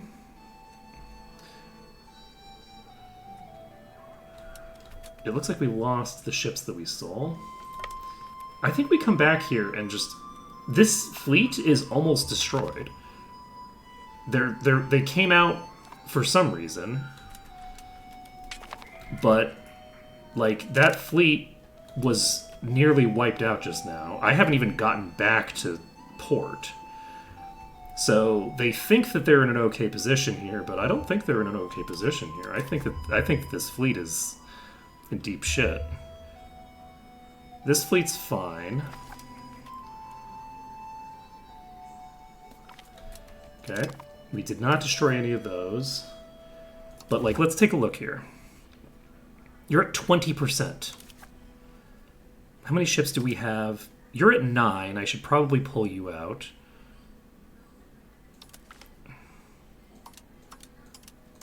This fleet should have stayed behind. That's fine. We're just going to dive. I think that fleet is healthy enough that they should be okay here. So we're putting our fleet on the front line, and now we should be able to do, like, just start plowing through their ships here, because they don't have any HB, right? So all these ships don't have any time on the front line before they get just obliterated, which means that all of my fire is going to be on one ship at a time, right? So that's a pretty major swing. Let's get back over here. And yeah, it says that we only took out a few of their heavies, but they only have 6 heavies left. We wiped out the bulk of their heavies there. The UI just doesn't handle those very effectively. They now have 12 heavies. Huge swing. I have no idea where their army is. They have not moved a single soldier to anywhere in particular. So, it really sucks that they pulled all of my vassals into this. Like, they're raising levies and shit. I don't want them raising levies, y'all. Like, it's not good. If they raise levies, it hurts their economy. The whole point of this is I'm supposed to be creating, like, a place... Why can't I open my production tab?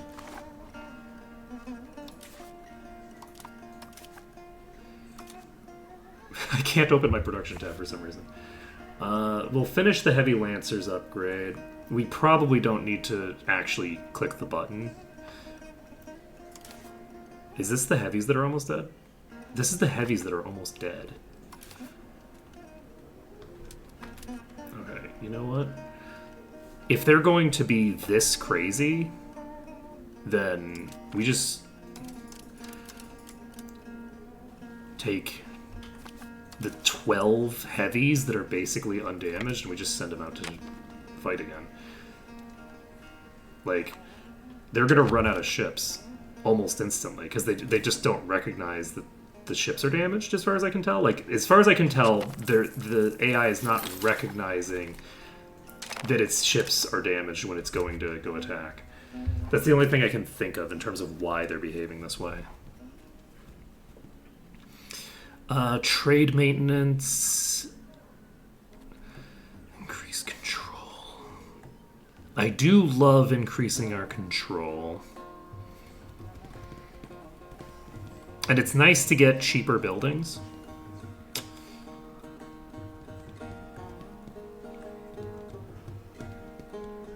I do also like increasing burger trade capacity, though. But then again, the burger trade capacity isn't necessarily that important because... Never mind, they have a huge amount of trade income.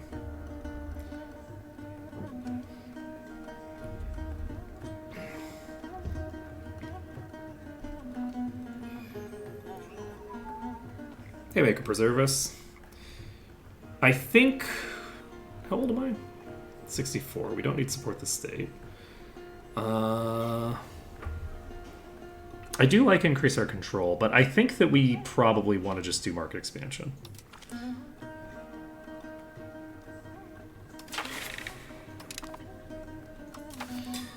And what is this? No. We can address the Merchants Guild complaints. We're not granting a privilege to them. What do Merchants Guilds do? They give us a tiny bit of trade advantage. Let's just click this button.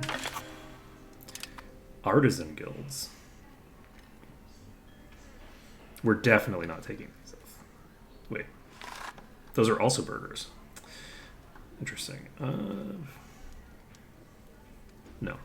I don't think we need to do those. So I think that I'd rather succeed at this parliament than request additional taxes, so we're not going to request additional taxes. We are on the new beta patch, yes.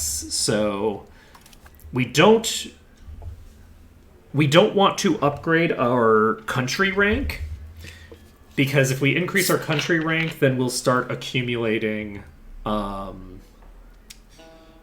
thingamabobber at some point. Though it might not actually matter, because it looks like we're getting a minus from war having been declared upon us. And that might just keep happening. If that keeps happening, then we could probably increase our country rank and be fine. But it's hard to say. I don't know if it's going to keep happening or not. I don't think that the army they're attacking us with is an army that they can realistically support in the long term. I don't think that this is an army that they have the money to handle. But maybe I'm wrong.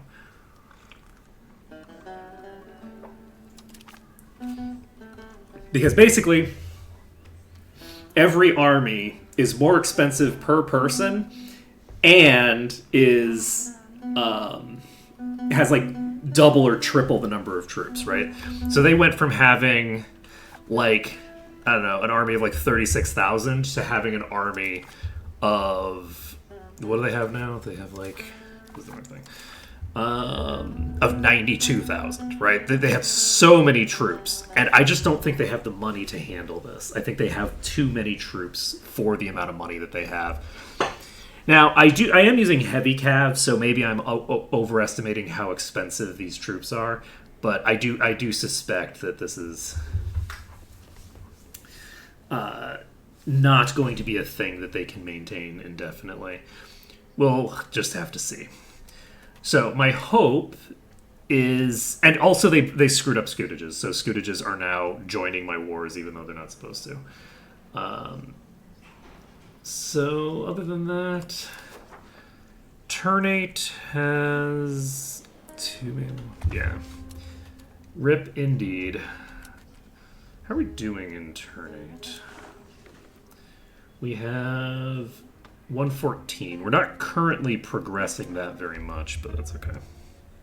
Yeah, it's going to be unfortunate for the scutages, because it does mean that, like, these are on the front line, right? So, like, that's a concern.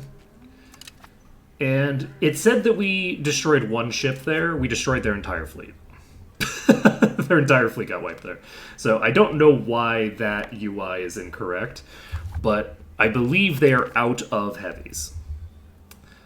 Nope, they have 6 heavies left. Right, of course they're not out of heavies. That wasn't their They had a transport fleet that had heavies. They have other fleets that have heavies in them. I think... Do I want to try to fight that army up there? Probably not. Not until they get onto into a position that I'm more comfy with. It's 16,000 troops. This army here is an interesting one.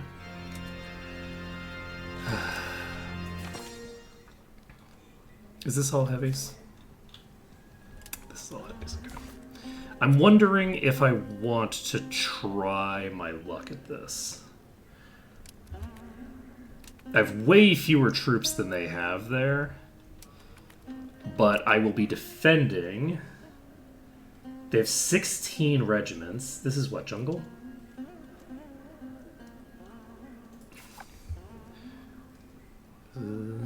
Jungle. So -4 possible frontage. I think I want to try this. I want to see what happens if I attack this army. This is, like, not a good idea. This is not the best idea I've ever had in my life. But we are going to try this. Because I'm just curious what happens. There's a decent chance that what happens is I lose... Oh! I can't actually maintain this army without... I need to improve my my infrastructure. I just realized that I'm not losing soldiers because I'm reinforcing. I'm losing soldiers because I don't have enough manpower to sustain this. Wait a second.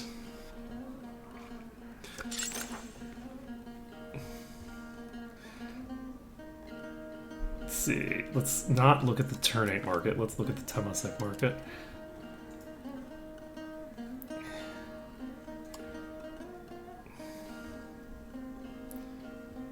Temasek has too many buildings?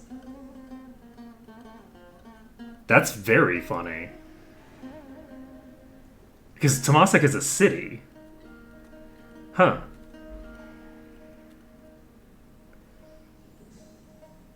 Let's click here.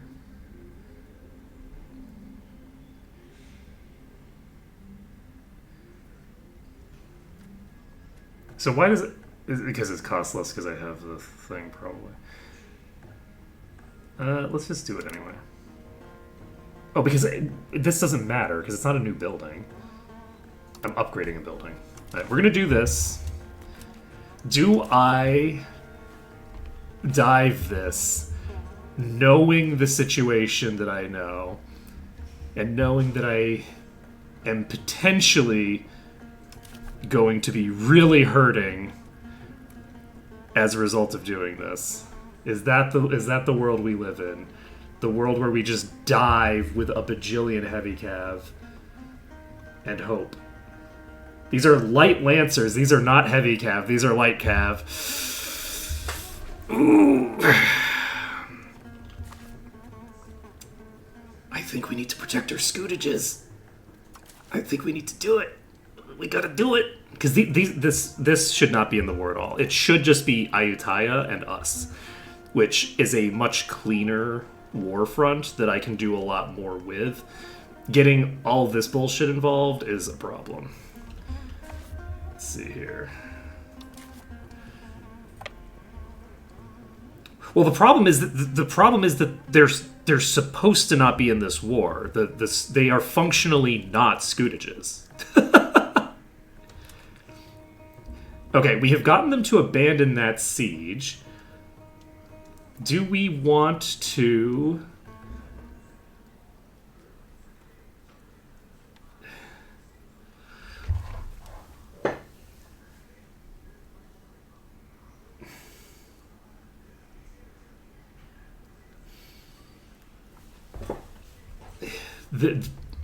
I don't know how quickly we can win a fight against an army twice our size. We're not going to do it. We're pulling out. We're pulling out. Abort! Abort! We're going to just pop up here. But yeah, our speed is way too slow, I know. Okay. Yeah, like, I shouldn't have to defend this. I shouldn't have to defend up here. And their economies shouldn't be getting wrecked right now by pulling up all those thingers. I should only have to defend one. So that's unfortunate for us, but it's fine. Oh, we also do have a crazy amount of drill right now. So where are you going? You are going to there. Do we have a fort? We don't have a fort here. I'm gonna hold... Whoa. They're apparently... What's happening? Where am I? Make up... Where the fuck are you? Where are you standing right now? Because you shouldn't be moving if I click here and if I click here. Okay, you're already here. Perfect. We're gonna wait until your morale has recovered. And then, do we dive this? I think we dive this. They're going to start losing the fight, but we should be able to reinforce them. Nope, we're not reinforcing them. We are, in fact, going to fight by ourselves. So, we see what happens here. What happens here is we are hemorrhaging troops. We are hemorrhaging troops. I do not love this. We're losing one of the flanks, but we're winning one of the flanks as well. Okay, that flank is getting pulled in. Okay. The cav on the side. Let's go. We have one flank that's just like completely empty. So in theory, we win this too. But we lost the bulk of our cav there. That's not great for us.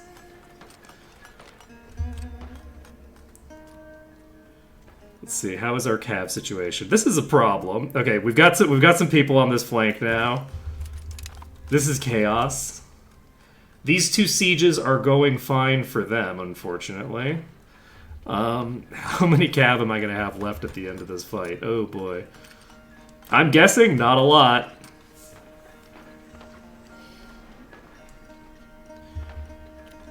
If we had arrived before their levies had died, I think we would have been okay.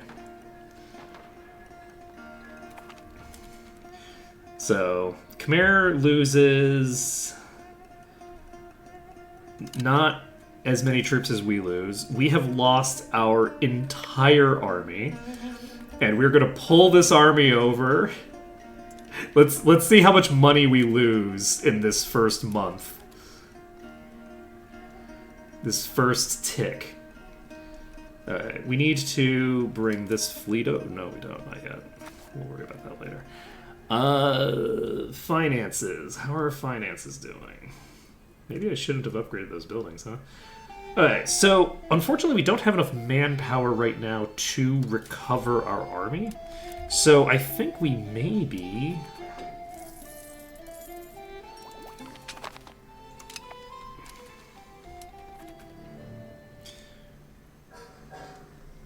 I'm tempted to consolidate the regiments down and then upgrade them to the next tier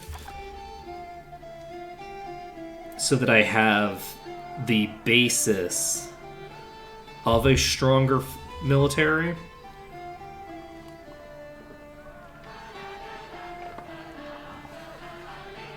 I think I want to do that. We also potentially want to try out a mixed army, but I don't really have the manpower for that. Luckily, we didn't lose that much money. Let's see, right, we needed to look at the research. Okay, everything is glowing. So pop conversion speed...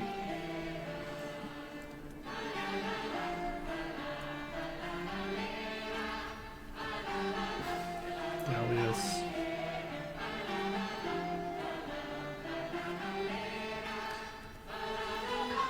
Because I have no idea what I need right now.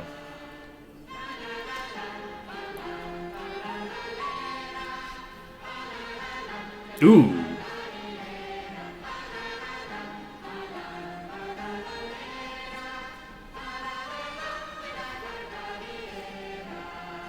No, this is not a new type of road. Okay. Supreme Court. Local monthly development growth.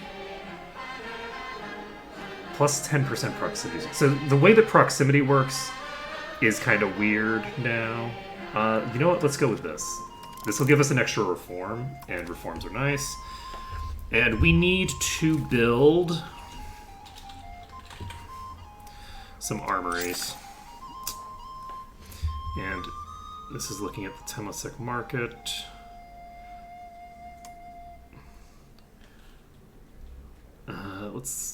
Let's look at the Selenbao market. Do we have anybody? No. Alright.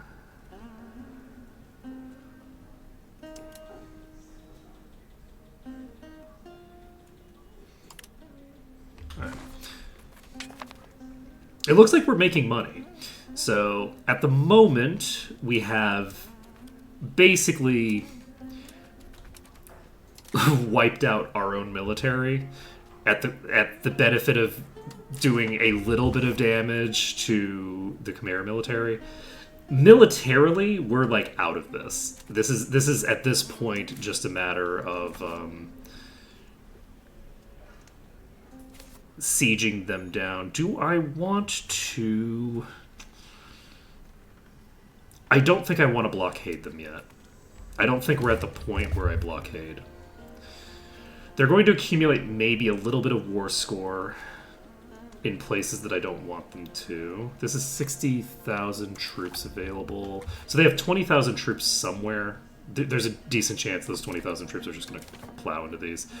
Right. Do I consolidate these regiments and then upgrade them?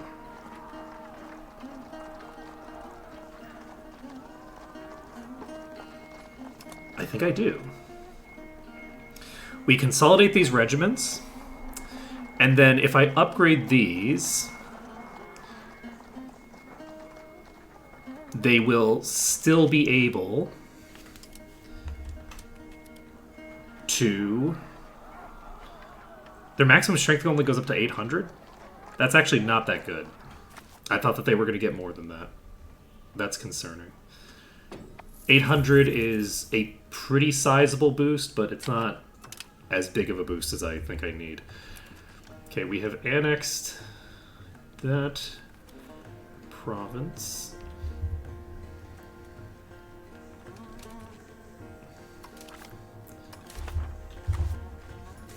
But yeah, this will mean that we can... Whoa! Where did all that money come from? Holy shit. Alright, do we upgrade the rest of these? How do we feel about this? Armies are in... So we're actually only at minus 11 right now, which is a little surprising.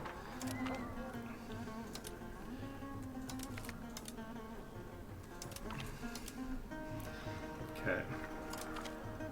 I am just going to upgrade all these right now. This is probably not the best way to handle this. I should probably do some other stuff. We do not have anybody doing something with this. Let's develop the Riau Islands, I guess.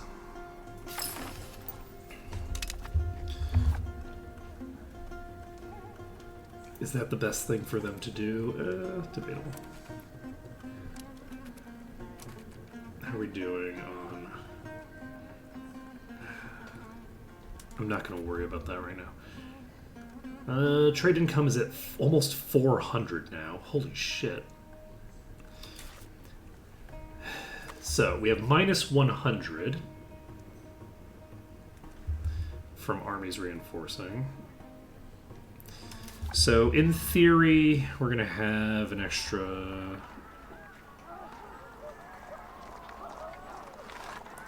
thousand, so another like 1,200. So this will be around 4,000 troops when it's done. And they are going to lose this fight. They're in fact going to lose basically every fight. Because there's no shot that they're meaningfully going to be able to fight against the Ayutthaya army.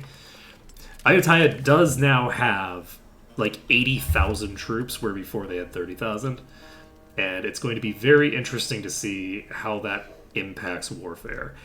I believe that this means that at this point, levies are completely meaningless. One thing that I'm curious about, though, is I'm very curious if Khmer is running at a massive deficit right now or not.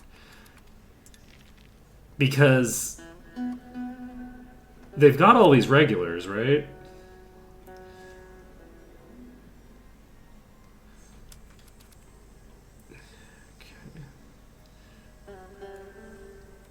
Don't send in troops with no morale to just suicide, please. Okay, you're gonna send troops in with no morale to suicide. Okay, good, good job.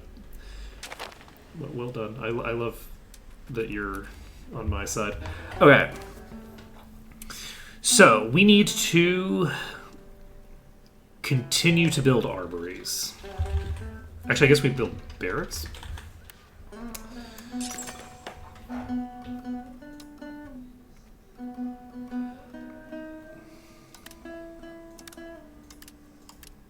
There we go. So we build all those. When those fill up, that'll be helpful. Where are my fleet is over here. It should be probably in the correct location. I'm gonna have the fleet with the troops so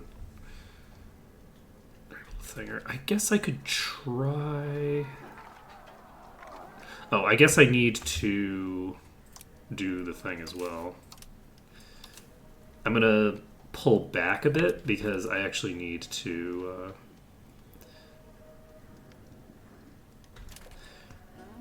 I need to have them drilling. Now, you are just doing your thing. I'm not going to worry too much about you. You know what? Maybe I need to tinker with the at some point. Yeah, I guess it's fine for now. Unfortunately, I probably should have just waited until they were more split up than that. But I'm not sure they're ever going to be, because they have this huge front that they can play with that they should not be able to play with. They shouldn't have this entire front to play with. They get this entire front because they are thingering, but how are we doing here?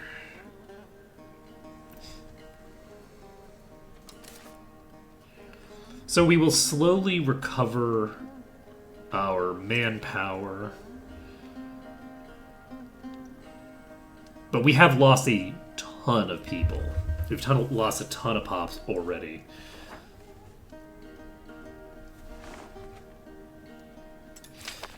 The hope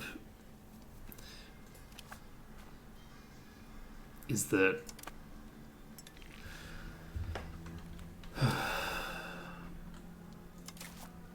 unfortunately this is a fort.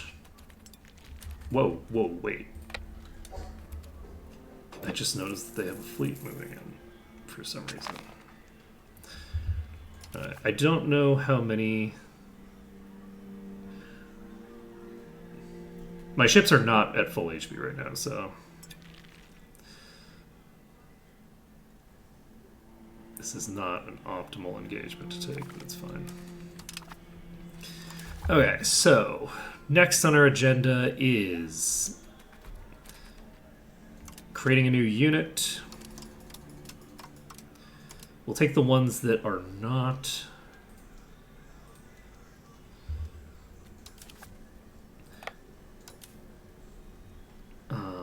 Thinger. We can move them here, question mark? No. Hostile naval battery. Do they have a naval battery here now? No, they don't.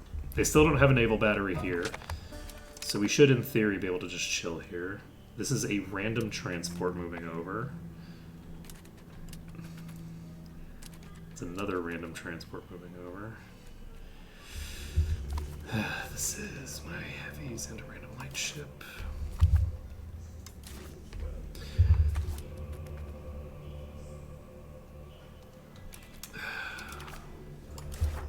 Yeah, if this was...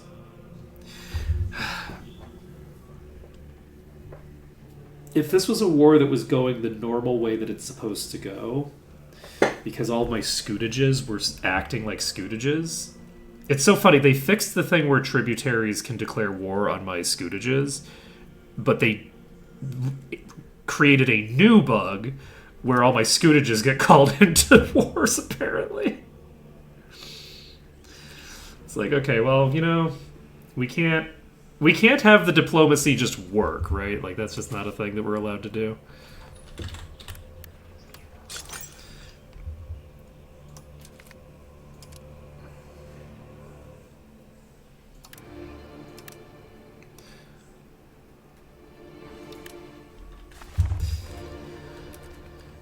There's 10 ships that just moved out.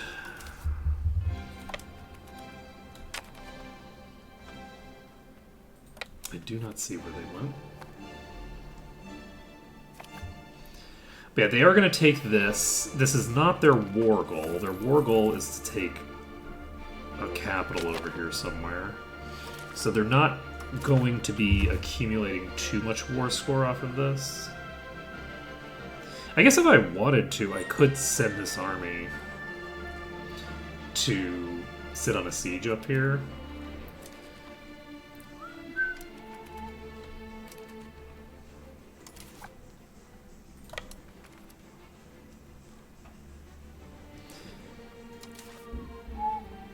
I imagine that this is going to be fairly one-sided. None of my ships were super damaged. Oh, this is 6 heavies. I need to intercept this before they arrive. I'm not going to intercept, but that's okay.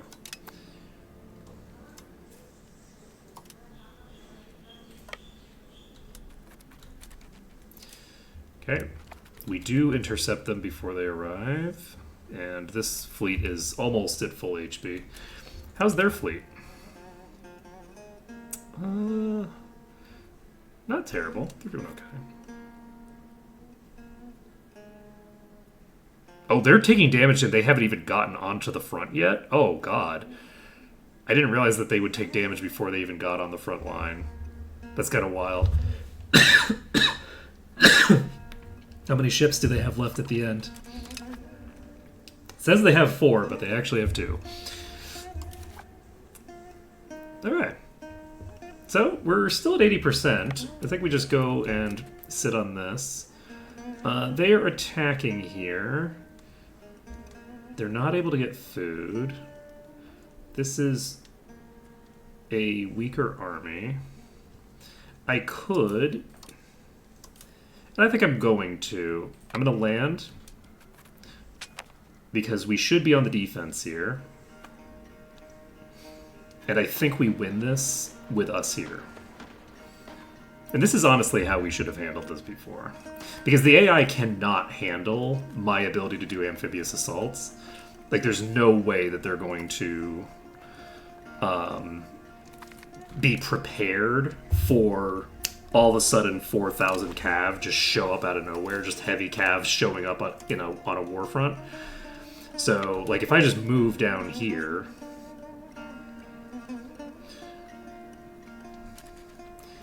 and get back to... I guess I was drilling, so I did make one mistake there, which is I should have probably spent some more time on that. Should have waited a bit longer. But it's fine. So, unfortunately, we're not going to be recovering our manpower too quickly, but we don't need to recover that much manpower. As long as we're taking fights where... they are attacking into another stack, which is... Let's see, which is why I was so excited to do the thing. Now then. We're currently boosting 1 colony. Do we have the ability to... Yeah, we should start doing more explorations. We have, like, no explorations going right now.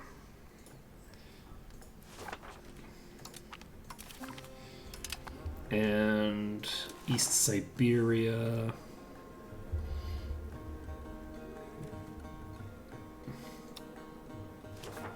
No, you only have 0.24% market access. What's your market access? Okay, never mind. Maybe... You know what? You're gonna have terrible market access too. Let's just... Nope, this is... I think this is actually the best place for it. So let's just do this. And then we can... send someone from... The Nambas Islands is fine. This is a reasonable place to send from. Alright. Just make sure that we're doing some exploration. We don't want to completely abandon that. I didn't want to keep it exploring until I had figured out like how my economy was going to be moving, but we're now fine, I think. So... we do still have ticking war score going in our favor. Ayuttaya's capital is coastal, which is good for us, but we're not going to be able to do much about that because, again, they have 36,000 troops here. There's nothing I can do about 36,000. That's an army that I can't handle. So, my think... Oh, but wait. They only have 5,000 troops here. The entire enemy army is descending upon that.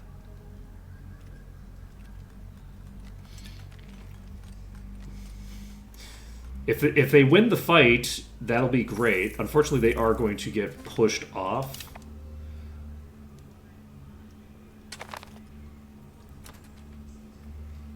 Maybe they don't get caught. They're not moving. They're definitely getting caught. Y'all are boned. You're totally boned if you're not moving. We're sitting at minus 40. We do have a positive war score for now, but that's not going to be able to be maintained, I don't think. Let's see here. Sambas is at risk of starving. How do I get more food here? Does this market not have enough food in it in general?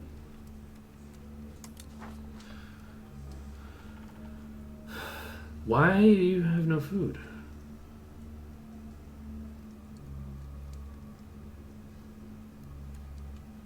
Oh, we need... Okay, so there's been some changes to food supply over here. Okay, we are going to look for every place that has food available. And we need to start putting out some food, huh?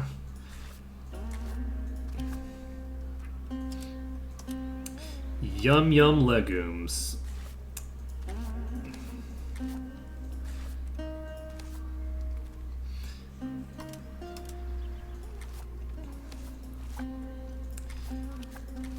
And I believe that the food enters the market regardless of my control.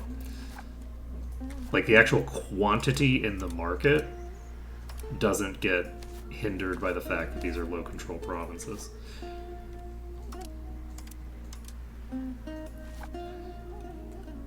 Okay, we should be able to stop that from going terribly. Minus 20, you have a food stock. No, we're not going to be able to do that with just that. We need to do some imports. So I think... How is our food stockpile elsewhere? This is going down.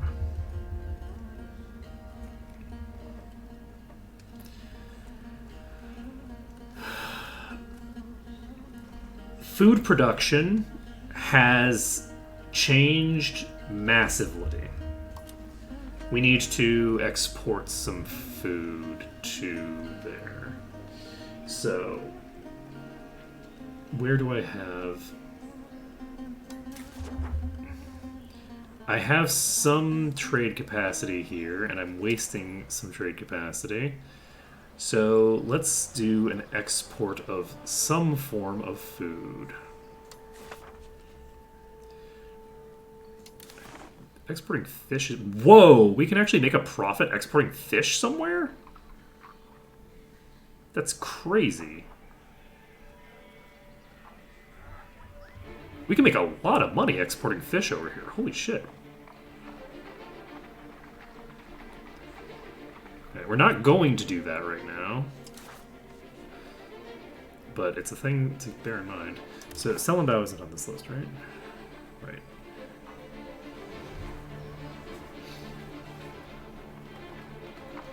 Yeah, we lose money exporting fish.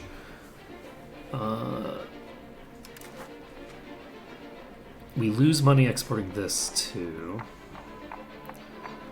But we don't lose very much. I think we take this trade for right now.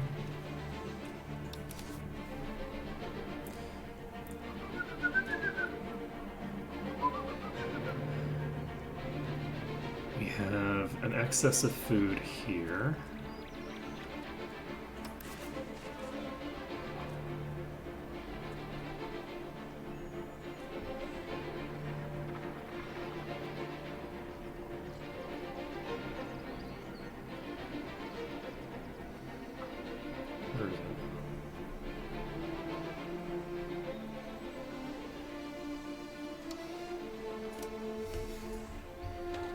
There it is.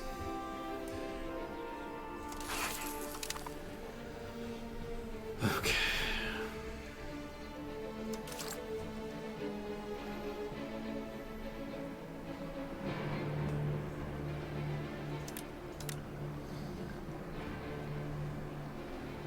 Okay, we currently have a loss of food in the Temasek market.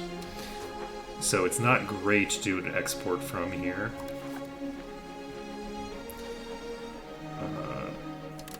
You know what, I will actually export some fish.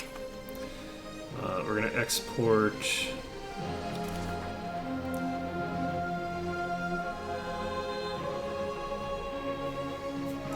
Try exporting some fruit, maybe? But I think that this is going to be a loss.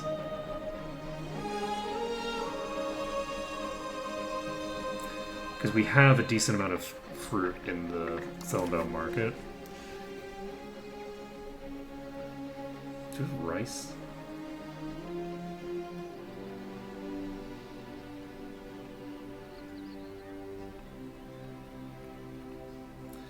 That's sugar.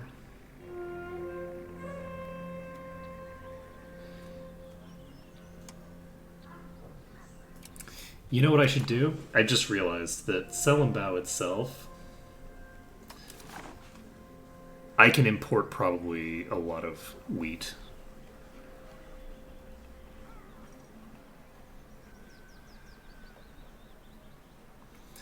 So, how much market capacity do I have right now? If we import this, we do lose money. No, we don't.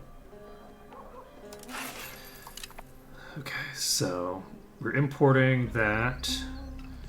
And is this... They have a market balance of +5. Let's go to our trades. We're going to actually take this seriously. We're going to do 2 of this, and then we are going to go to the other thing. Where are you at? We're going to, because this has a huge surplus. Oh, actually, you know what? We can do both of these. We diversify, and we should, I think, resolve our food dilemma by doing that. Okay, unfortunately, they do get caught, as I predicted they would. Not really a lot you can do about that. You need to do amphibious assaults to make stuff like that happen. That does reset the timer on this, and they've left the large army here rather than a smaller army. They have 68,000 troops right now. That doesn't seem right. Oh, we annexed someone, I think. Did we do that this month? I guess it must have been. Okay, so they do have people sitting on 2 different sieges. Are they able to get food here? They can get food here, which means that they've...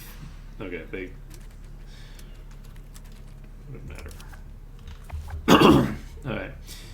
Next, how is our situation down here?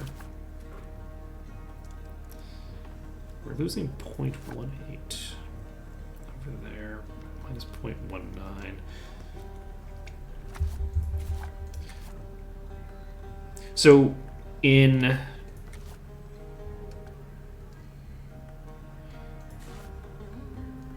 some of these places,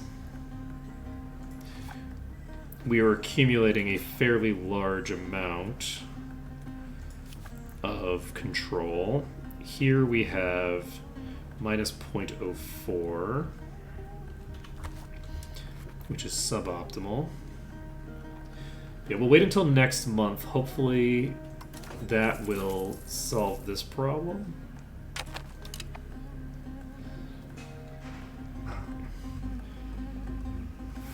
This month from market is 8. So, how's this market doing? Food stockpile is 0.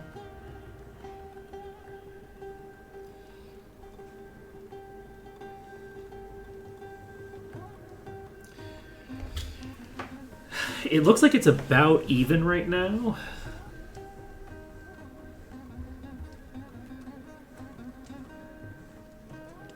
So I probably do need to do a little bit more importing.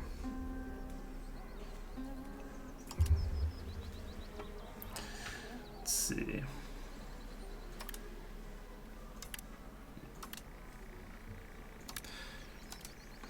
And do we continue to import the wheat? Do we import legumes? We do not import legumes. Is that just confused? Does it think that we have 0? No, it does not. Okay, we're fine.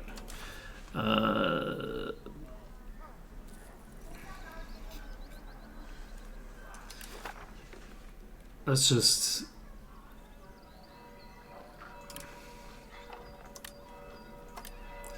increase this. I believe we will probably be fine on that. Okay.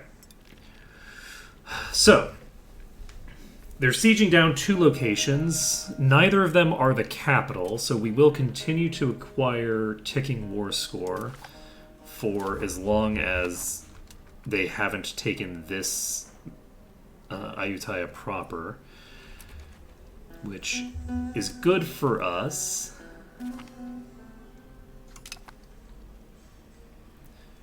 And let's see what happens. God, it's already 11:45.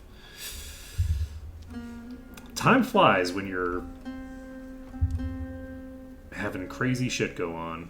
Have we gone through 2 years the entire stream? I think we've gone 2 years the entire stream. I think we were in 1950, or I think we were in 1559 when we ended stream last time. So that's pretty funny.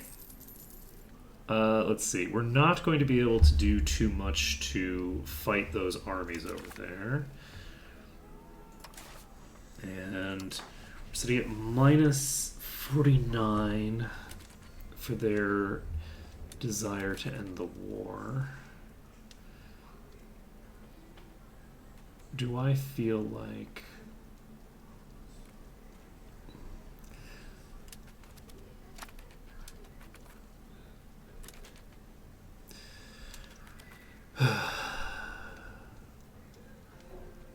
The answer is no. There's nothing that I feel like... Are you in the war? You're not in the war, right? Yeah, very annoying that Ayodhya is in the war at all. Because Ayodhya shouldn't be available for them to take provinces off of in any peace deal that happens. They should only be... I guess they can't take provinces off of anybody because it's a tributary war. But, like, my vassals should not be involved in this. Or my fiefdoms, rather, should not be involved in this. Very annoying. see. Why is Samba starving still?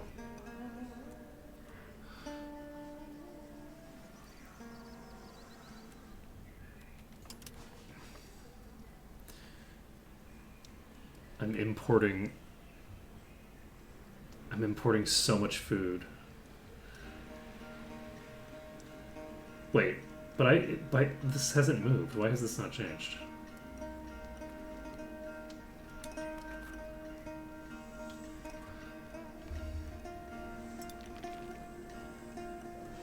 Shouldn't that have changed considerably? Was it like 53 before?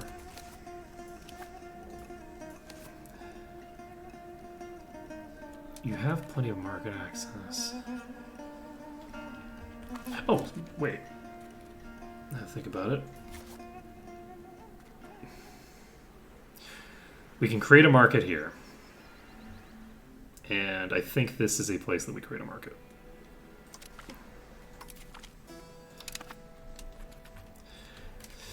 Okay, so this place should have access to markets once we finish that.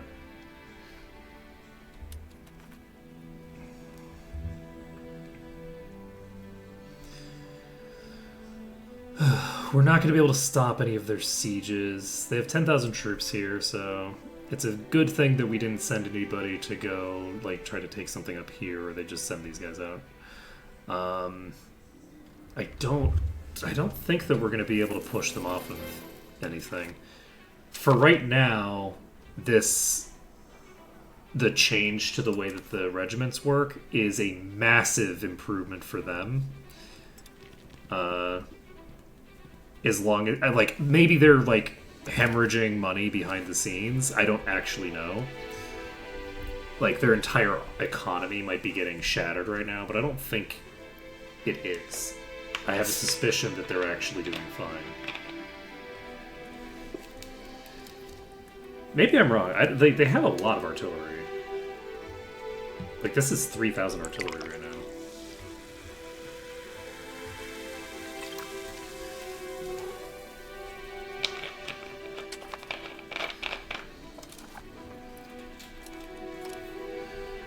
So many independence movements I can join.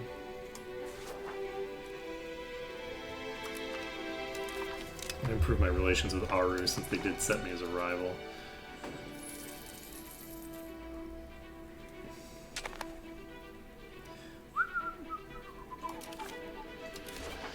Okay, minus 43.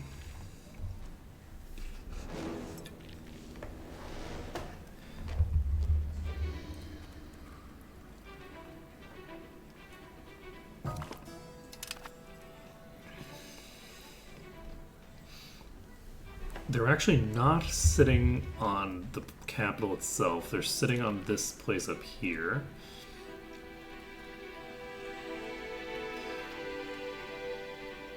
Because it's a fort. If this army goes to a coastal location, that will be... What are you doing?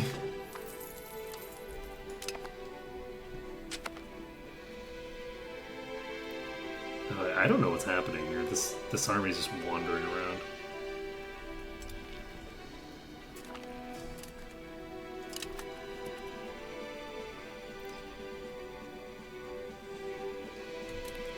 Okay. They have about 8,000 troops here. They are gaining food. They don't have very much morale right now. I'm going to try to break this army before they can arrive. They have 2 places they need to go through to get to me.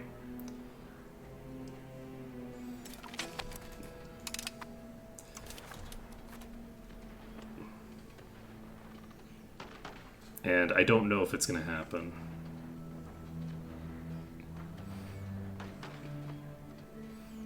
They have more troops overall.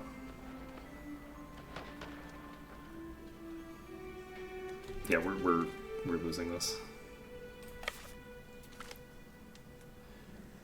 We're also losing it in terms of damage per thinger. Yeah, because we're not really utilizing the frontage at all. That was a bad idea.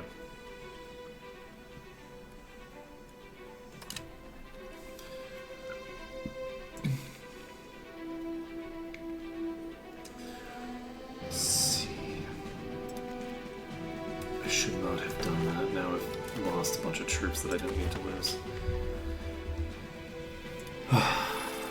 They have, however, all moved away, so we have that going for us at least.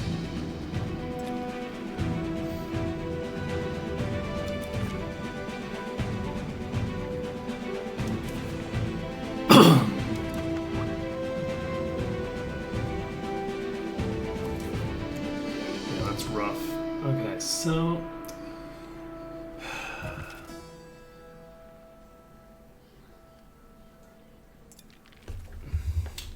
we've formed a union with Nanchang. Wait, what?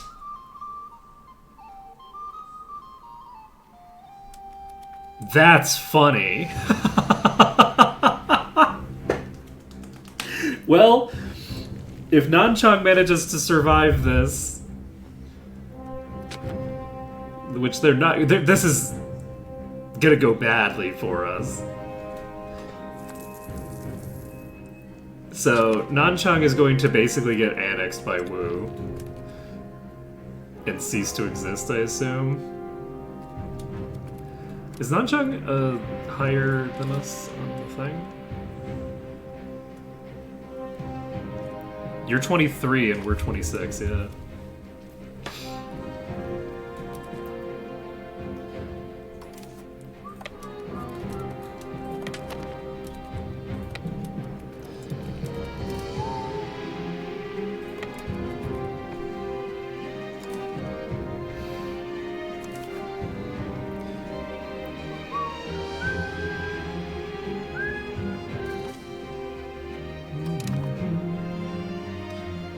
So, on the plus side, we do get the ability to keep blowing up their ships. They only have one ship left here.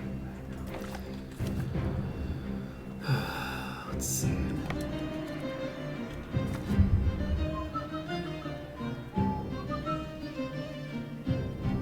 Yeah, unfortunately, I don't think we're going to have a huge amount of success in this war, because they're going to take the city of Ayutthaya before we can do too much.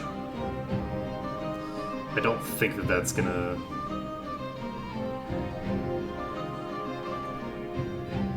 be something we can manage.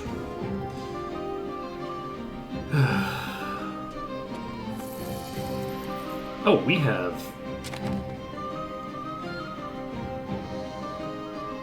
Okay, Sampas is still starving. I do not love this. Why are you starving?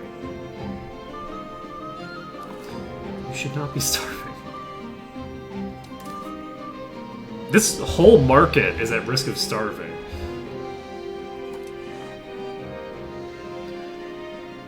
This food situation is crazy. I'm importing so much.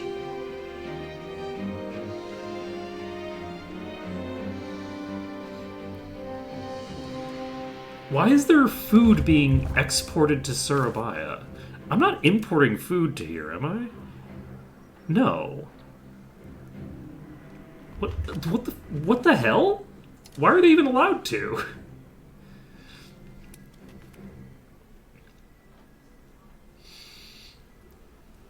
That's fucking crazy. Yeah, you're gaining food. I think I'm basically gonna have to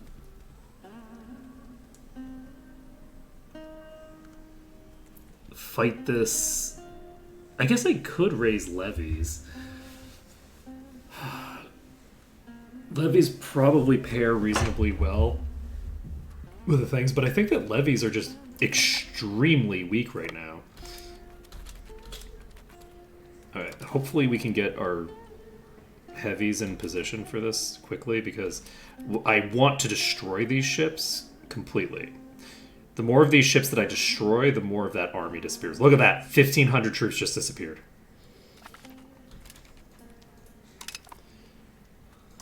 And they are down to 50 troops? Maybe? For some reason? I feel like 3 transports should be able to hold more than 50 troops, but...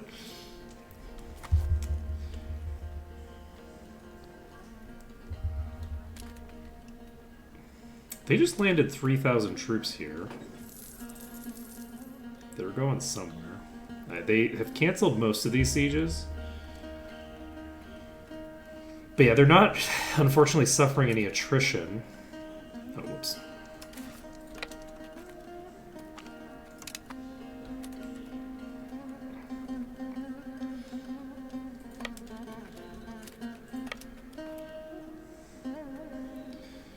These armies are like meeting up and doing weird stuff. Do I actually want to try to catch this army? Where's my fleet? Transport fleet is in the wrong spot.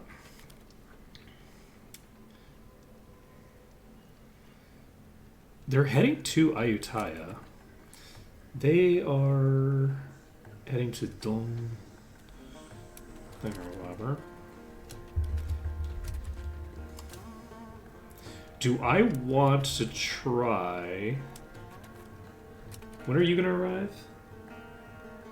19th. That's 2 days. No. Because that's right adjacent. We're not going to try to do that.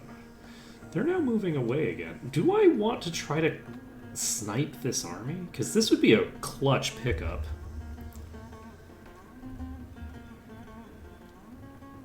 We're going to try to snipe the army.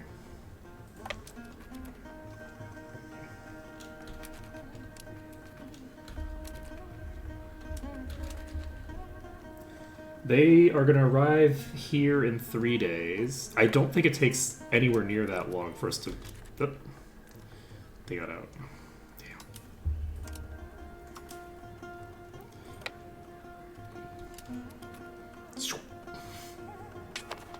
Just get back in the boats and get away. And then, you know what, let's go back to here.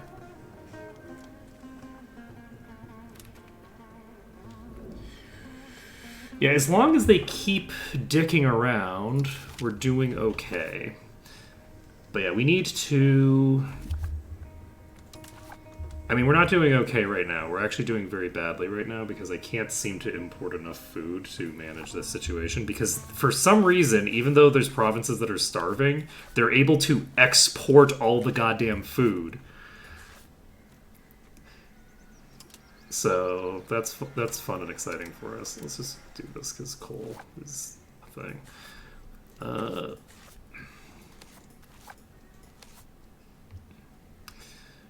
And you have sturdy grains. Do you have irrigation maxed out? That's not what irrigation is. Irrigation is peasant.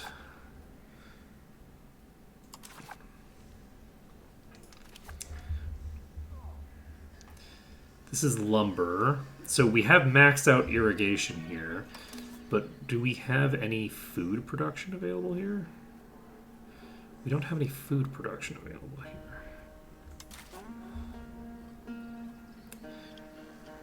That's the issue.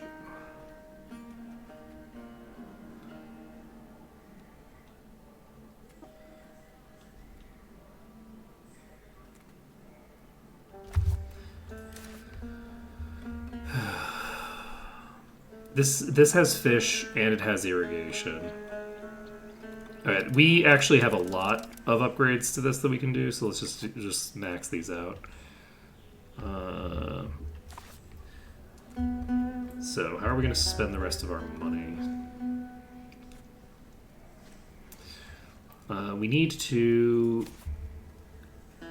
increase the amount of fish in this market. Which we can only impact a little bit, honestly.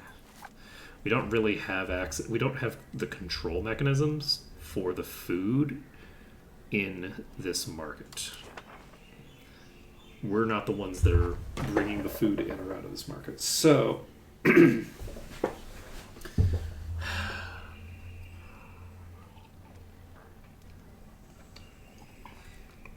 I think we spend the rest of our market capacity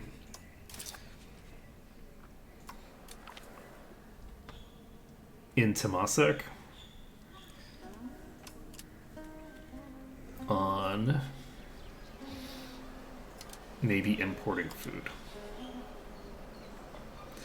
What is your... No.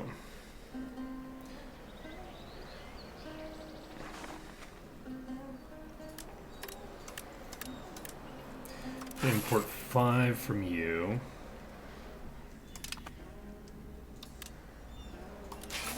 2 from you. And we can import the rest from you. I'm actually just going to max out my grain imports right now, and let's see what happens.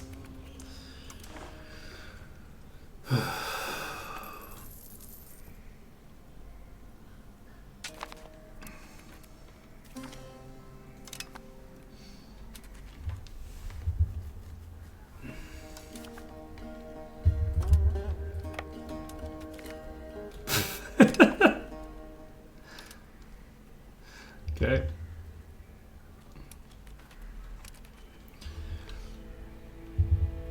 Next on our agenda, I guess we could pop over here.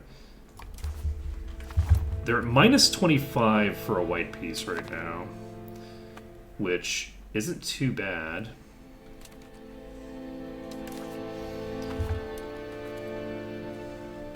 Right, so we have plus 300 coming in every month now. Our income has started spiraling upward. I don't know why our trade income is actually going up continuously, but, you know, I don't hate it.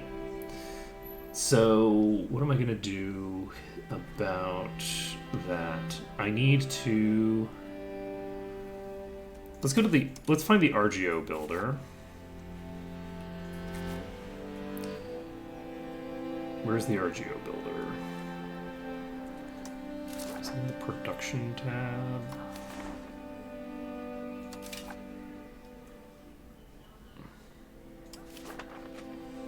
Yes, okay. So, we could increase the amount of food that's coming out here, actually. Do we want to do that? Yes. This is in the Temasek market, which we've established does not have enough food in it. So we're just going to max these RGOs on these islands that aren't really useful for anything else. Selimbao. We have an extra thing of gold that we could play with. I think we increase this by 3. We do this. I'm just going to start going a bit crazy with this. Since we have such a huge amount of income right now,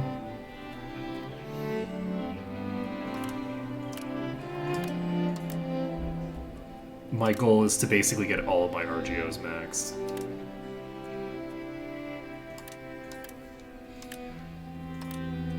And we're going to be much more slow in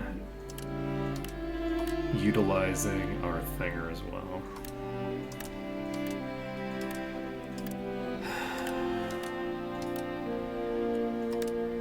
We're not going to be sending as much population out, so that's Selimbao. How about Ternate? Do we have anything interesting in Ternate? Whoa, oh my god, we have so much in the Ternate market. I had no idea we had this many provinces here. Holy shit. Okay, do this. I'm just going to click once on basically every RGO I can.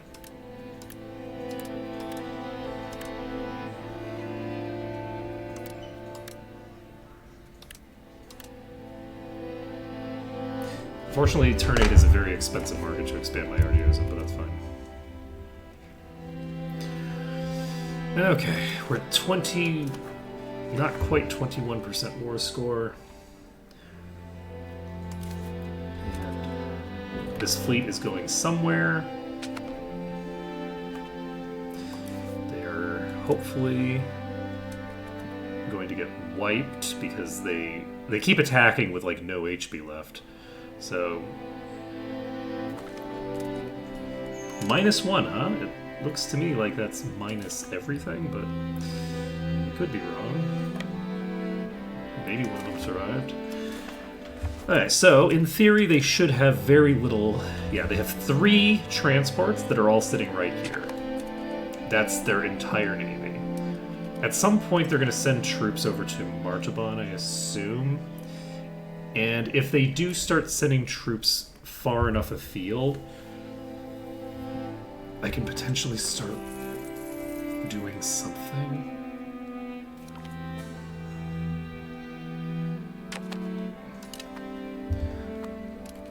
Selenbao has a low stockpile. You're still starving. Who can I call into this? Oh, that's funny. I can call in Nanchang, probably. Do I want to call Nanchang into this? No, they're not willing to do it. Levy availability, minus 90%. Right, let's start improving our opinion with our friendly friend over here. So we do now have... Is this a... What kind of a relationship do we have right now? This is a proper union. So if we can get the codified inheritance, that would be pretty solid.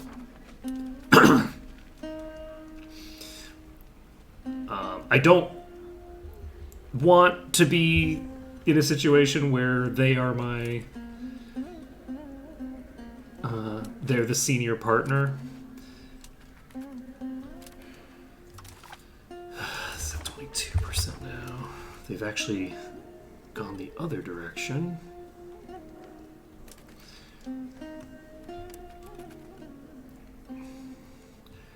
Which I guess is fine. Do I want to... Wow, you are all way more injured than I would expect you to be. Let's see. Do I want to send you... Do I have the ability... Unfortunately, no. I don't have... For whatever reason, if you click the select objective, it doesn't do what you'd expect it to do. But that's fine. Do I want to just start Carpet Siege? Like, if I could do a Carpet Blockade, I might actually be able to get a lot of war score. I'm going to blockade as much as possible, and I'm going to basically see if I can just piece them out right now.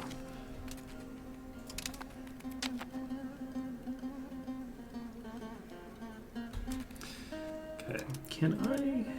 Is there a select objective? Blockade ports. Basically just click this button and see what happens. Because I think they still have no proper fleet, right? They still have no proper fleet. So, in theory... So are you going to actually spread out and do the thing? What are you doing? Where are you headed?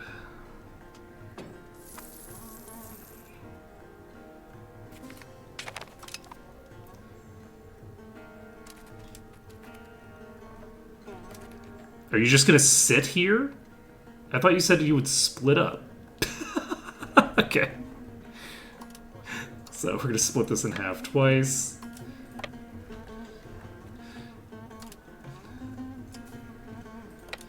And we're just gonna start sending fleets to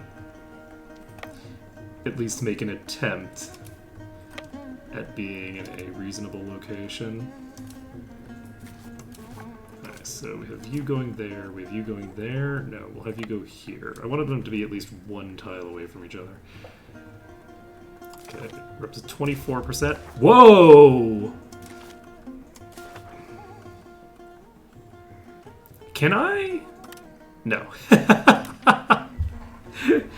Do I make an attempt at this? We currently are getting a bonus for they don't want anything more. So I don't think that we try for anything more than this. I think we just try to white peace. This gets us into a actual peace so that we can recover. And then everybody will drop their levies and shit like that as well. Okay, peace offer. White peace. Yes. That also creates a 5-year truce. So, who lost what?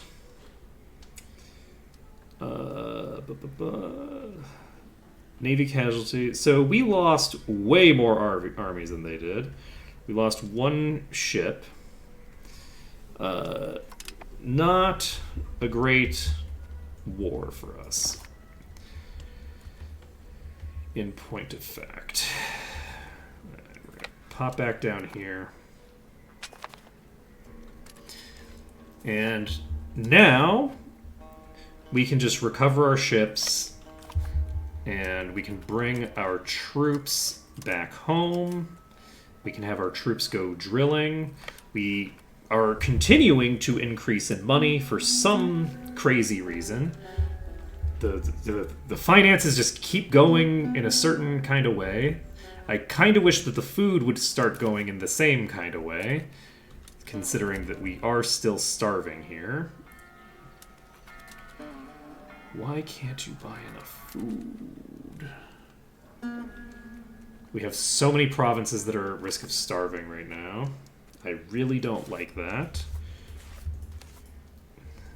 Let's see.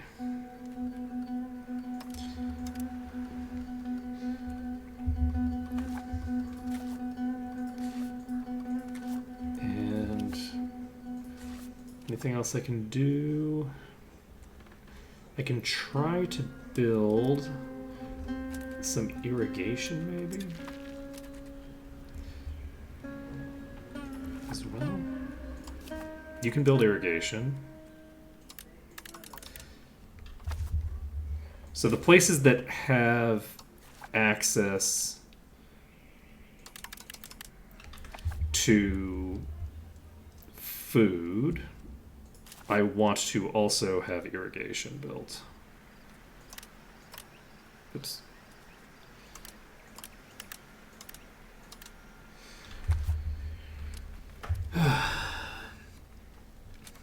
Alright, so these ships are doing their thing. We can have them patrol and have them patrol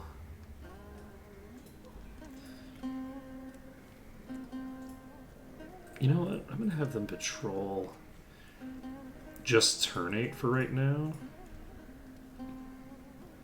Actually, you know, we should probably get the Australian Ocean handled.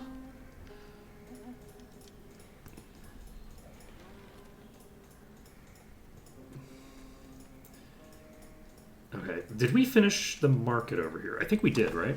Let's take a look at this market. So, we have a new market here. How is our market access in the most far-flung portions? This is 12%. This is 0. So we are going to, at some point, need to build up roads. But I should be able to manage this whole area as a proper location. Even though it's a little bit cursed. We don't need to continue to increase this for right now. Actually, no, we kind of do.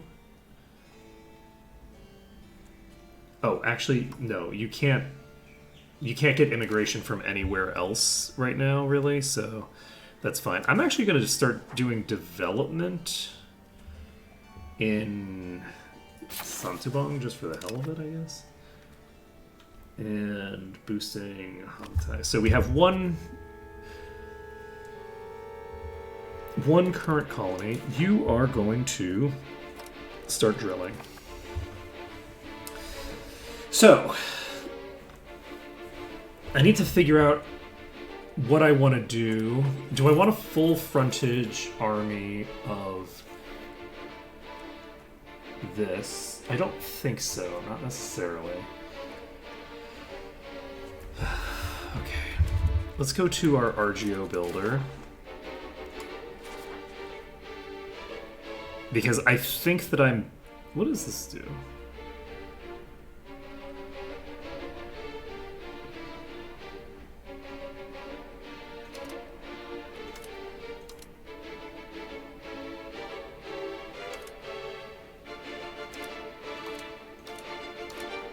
So it's basically just giving me a bunch of things. I think that those are unfortunately all going to be in the same market. So I'm not going to worry about that too much. We'll start moving toward building up the RGOs down here. And I also need to build the like granaries and irrigation, things like that down here. Because the higher I can get the population capacity, the higher I can get some of the other stuff going. So this new market that I just created.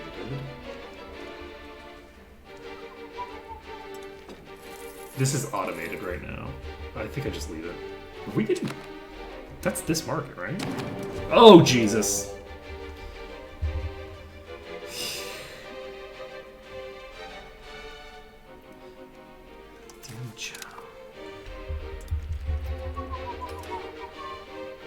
Ooh, that's suboptimal. I really don't want you invading and taking control of that.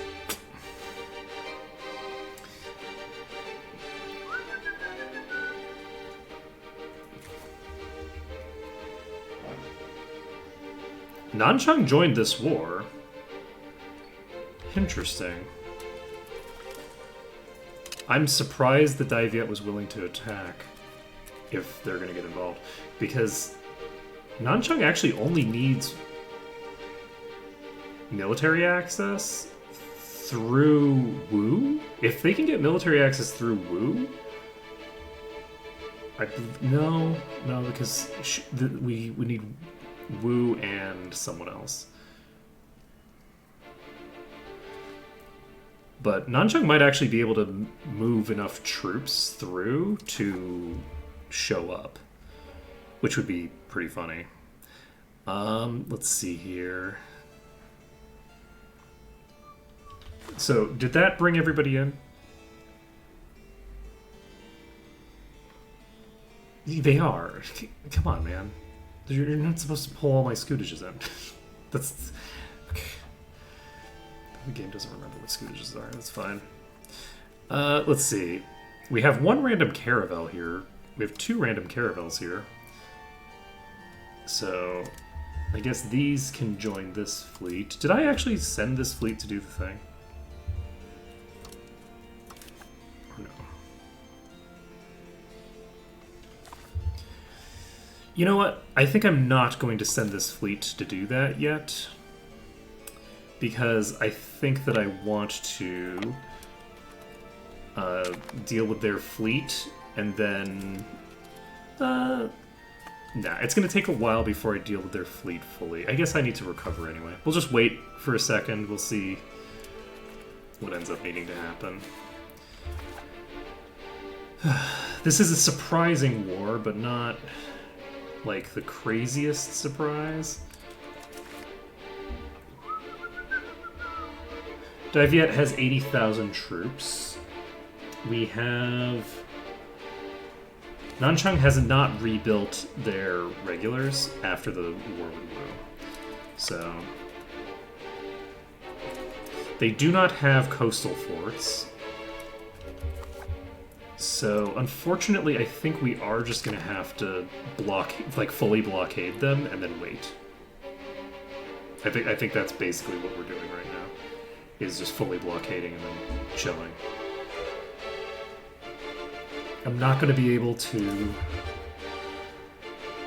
meaningfully move troops around. I think I just wait until the next month tick, and then I'm going to send this fleet up north. I don't know where their fleet went, but I assume that it's moving troops somewhere that I don't want them to be. Now, there is the possibility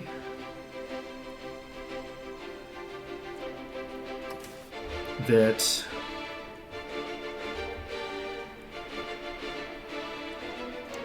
am I not able to repair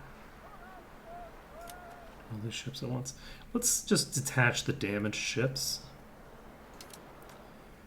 And then we have how many ships still? We still have a ton of ships. You know what? I'm just going to move this fleet up here. The damaged ships can go back to work on securing me maritime control later. I don't even know that I need this many. Alright, how much of a fleet do you have? Diviet only has 23 ships. They have 8 heavies, so they're actually going to really struggle to project any sort of naval power. We just caught a Carrack and allegedly captured it. It looks like we did. And we captured it with basically no effort, which means that it's still at full HP. Is this a Carrack? No, this is a transport. Alright, we're going to split this fleet. Is there like a button we can press?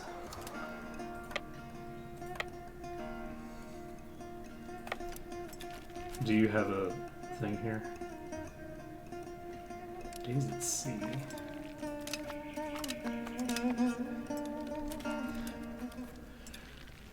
Okay. So, we have blockaded them.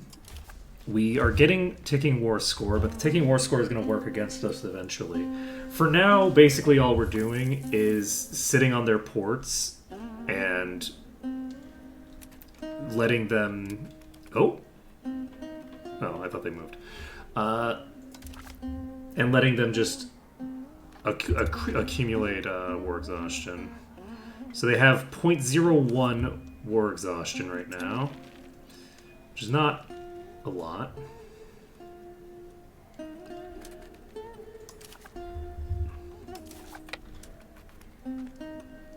We're going to send the rest of this fleet over because this is probably Carracks.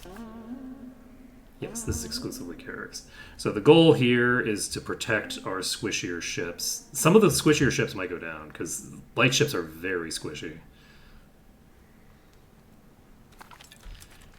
Looks like we're fine.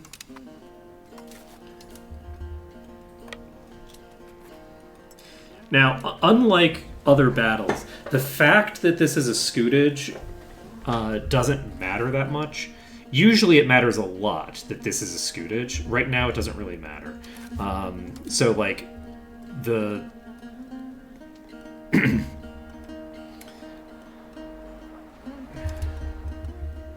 Okay, that's not gonna get the job done. Let's see.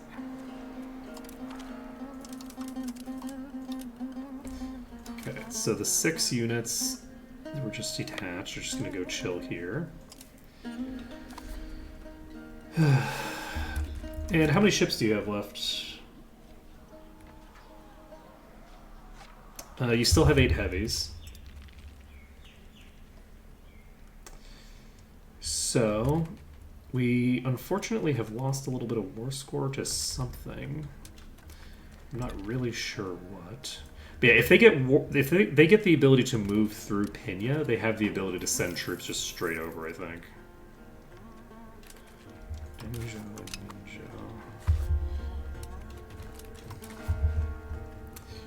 Let's see. Ba-ba-bum. There's so many independence movements we can join.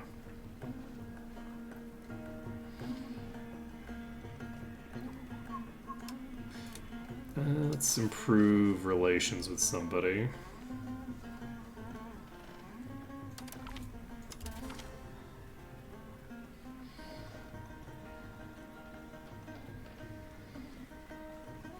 Are we at war with all those places that have negative with us? You just called somebody into the war.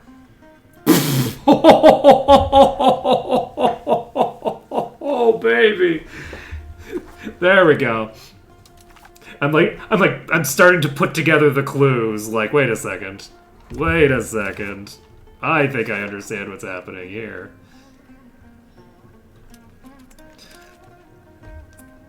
Okay, so that means that there is going to be the potential that I have a dangerous navy. Deng Zhou has a dangerous but not super dangerous navy.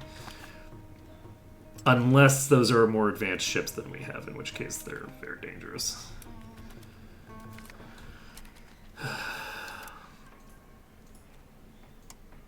Okay. They are just sending ships to get obliterated by me, which is nice.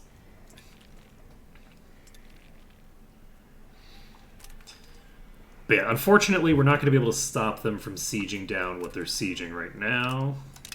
They are just sending mass galleys in to get wiped by me. Let's do this. Let's see, 73. They're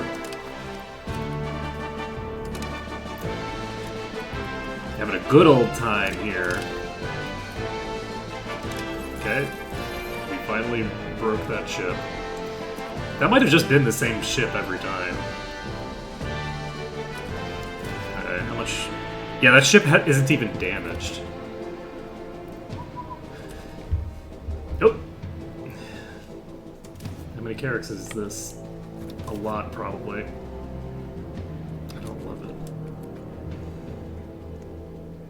It's not necessarily a good engage. I probably should have changed the strat here, but are these proper carracks? This is a what? Unit type is a Baochuan.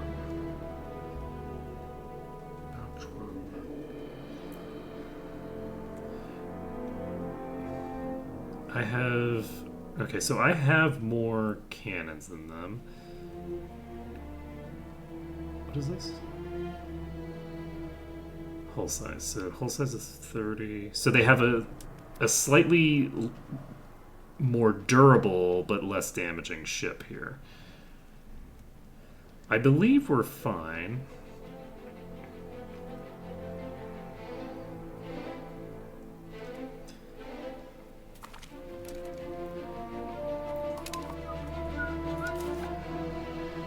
This fleet needs to just go chill. This fleet is mostly fine, but we're going to send 3 ships to go chill over here.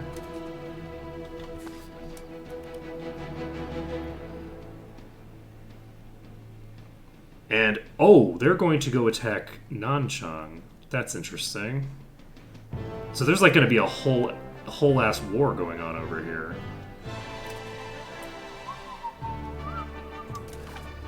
So Nanchang is not in a great position. They don't have any levies raised though. So Zhejiu has 60,000 troops. Is this Zhejiu troops? This is Minzhou. Oh, well, Zhejiu is right here, so that does certainly imply that they can get there.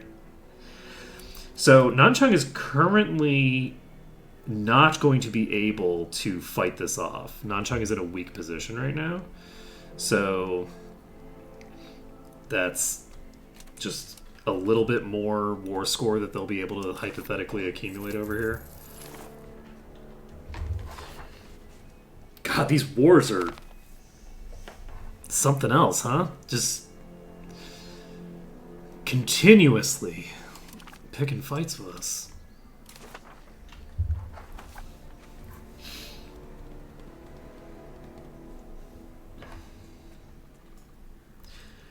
Alright, so this is my Carracks, and this is actually 21, so the heavies unit is already set.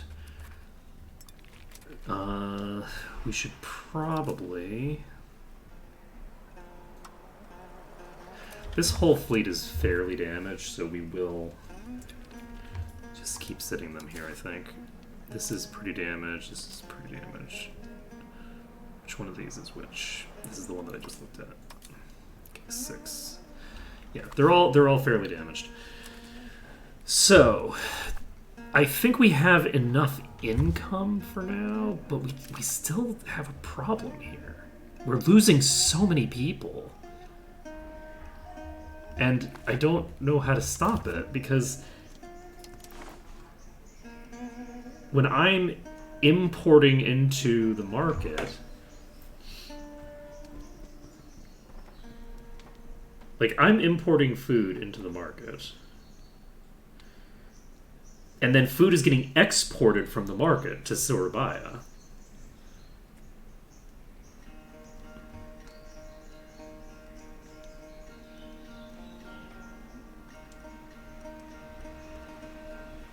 So, like, there's no way to, as far as I can tell, there's no way to stop the export. Like, it's not properly prioritizing, like, people eating. Because it's not like I'm the one exporting that shit, right? I'm not exporting food to Surabaya. So it's not prioritizing the population getting fed. And so I'm just like hemorrhaging people in a market that should have a substantial surplus of food. Like, I should have 20 excess food coming in, and I don't. I have a deficit.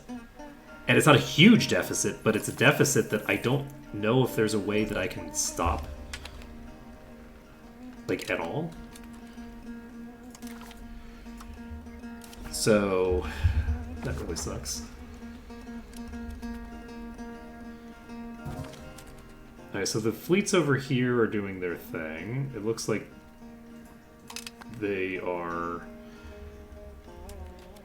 sieging over here, which is pretty useful, I guess. So, is Dengzhou the... You're presumably the... No, you're a fiefdom of Zhejiu. So Zhejiu is the entity that we need to peace out with.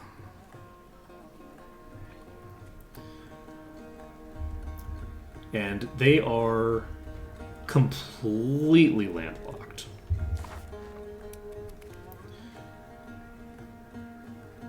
Are they? No, they have a couple of provinces down here. And by that I mean they have probably one province. So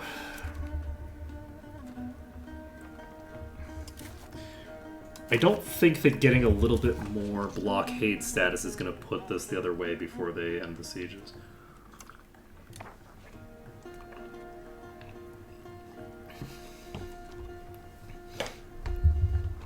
Oh no. Why?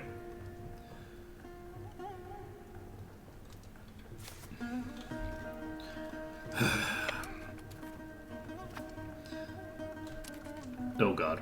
Who?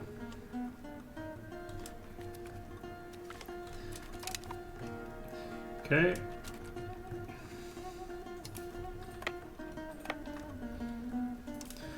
This fleet, I think, just needs to pull back for right now to a place that I can actually keep control. I think that I need a better harbor. Actually, how's... Yeah, the harbor capacity is 0. This is at 7%, so there's no guarantee that this works. But let's just pop them into there.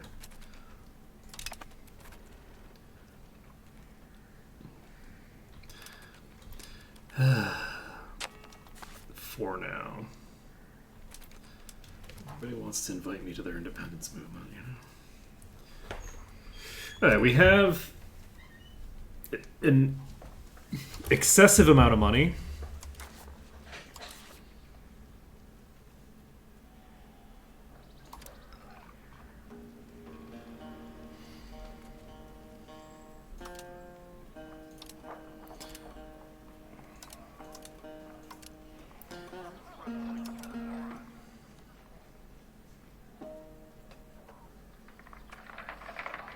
Oh, okay. Interesting.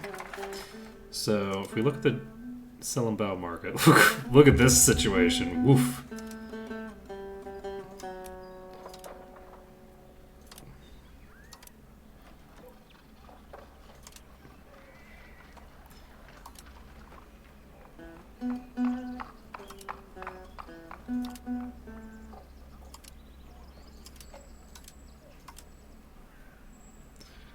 Okay, that's maxed.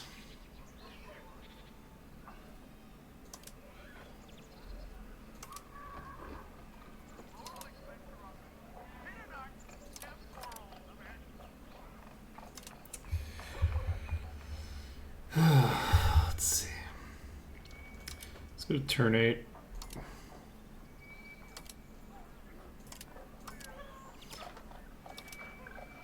I'm gonna basically try to just like flood all of the neighboring markets with food as well.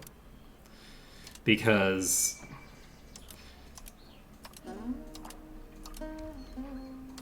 the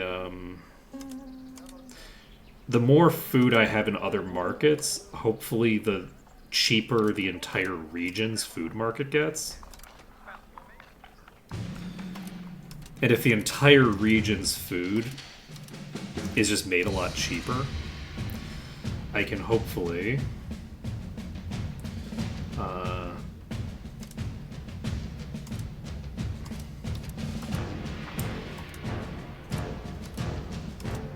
reduce the amount that's being exported from Selenbao. Bread and money. Okay.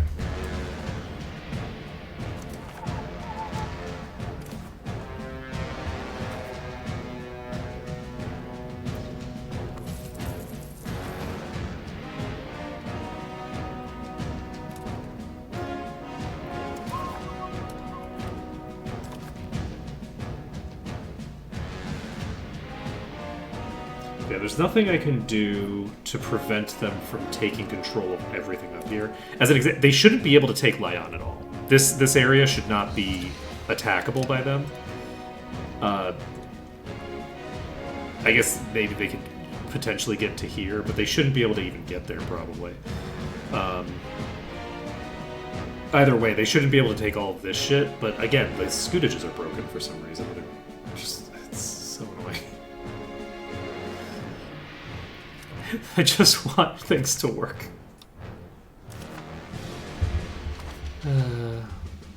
It might be a problem not with the patch, but with the game having been updated from the previous patch.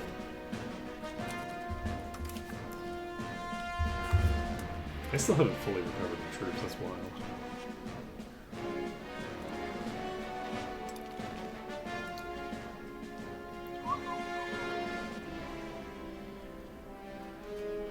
Okay. Okay, we have finished the final colonial charter that we had working. And can now... Where was that even? Is that over here somewhere? Do we work on... Yes, we're going to start working on Madagascar.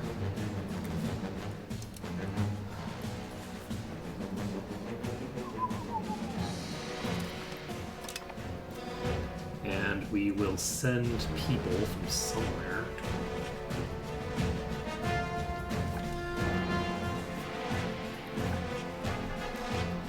Actually, do we want to... Let's send some people from here, I guess.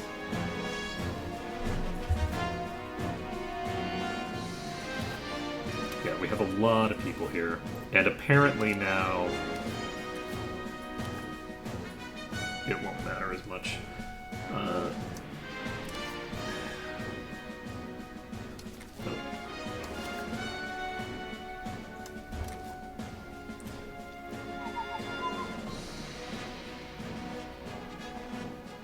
boost colonial charter. And we only have one colony at a time now. This should be reasonably fine.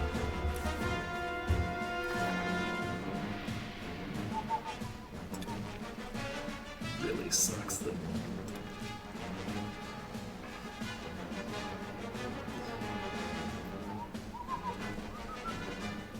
It's funny how our population keeps just like spiking and then crashing.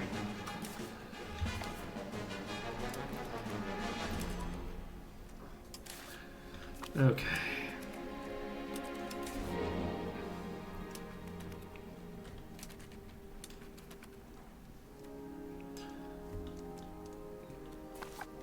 Oh, they're actually... No. That was this fleet? Question mark.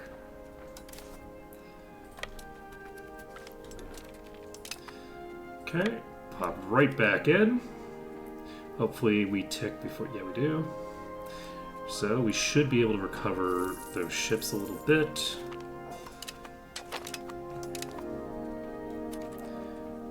And we're not recovering them that much. I think I actually am just going to withdraw back to Temasek.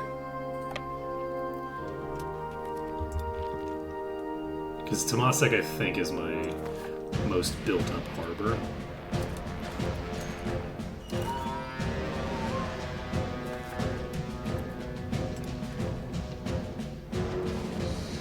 Okay, they're having very slow ticks for this fleet.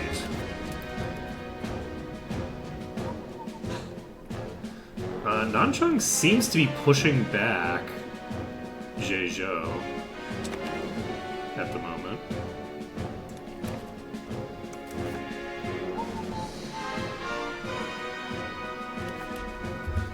So that's good at least.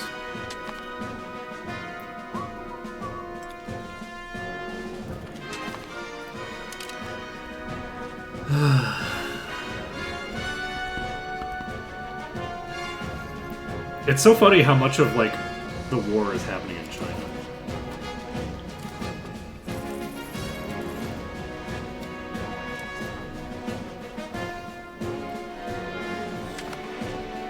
You know, I was expecting... Oh, for a second I thought that they actually abandoned the siege, but no, they finished the siege.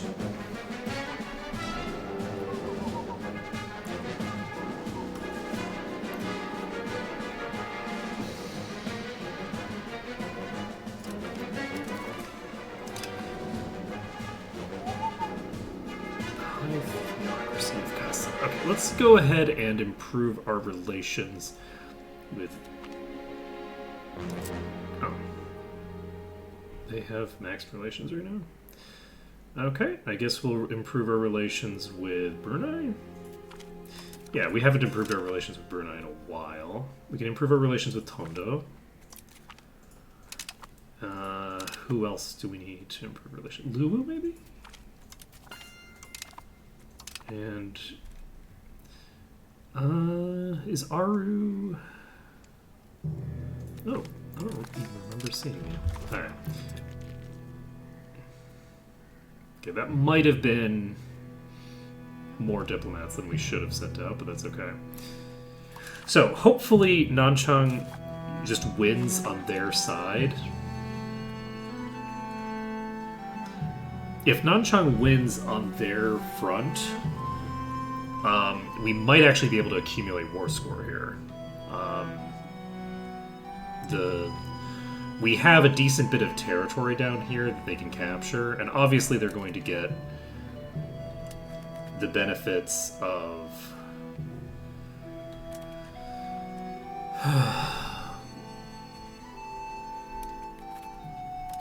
certain things, but... And yes, the war score is now going to tick away from us.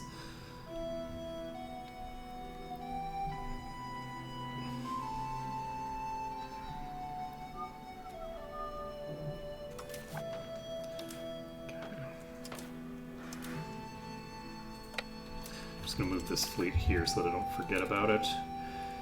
And how are we doing? This is... You know, I'm gonna go back to goods and go to the RGO builder. Because the RGO builder is easier to work with.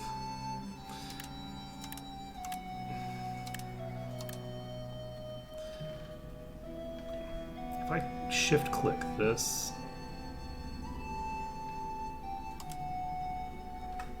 Okay.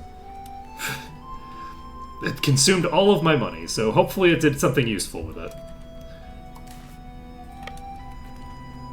Okay, we have arrived here. And gotten anything.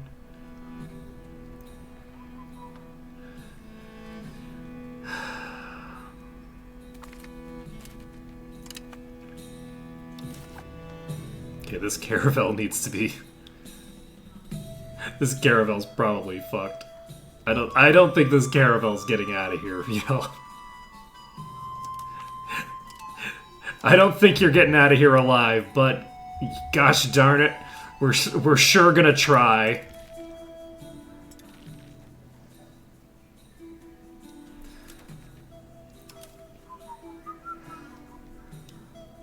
Where are you going to? Ingate Cave, is that this? No.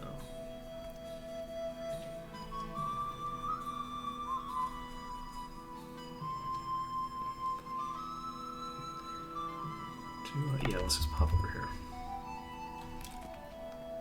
They're going to Oven Island, which is this. Yeah, we're gonna try to chase this fleet down. Oh wait, we don't have a person in charge of this. Never mind. You stay right there, actually. So they've moved some galleys out. Wait, did this fleet make it? Holy shit, they made it! Imagine. Imagine the life. Okay, are you... Yes, you are currently drilling.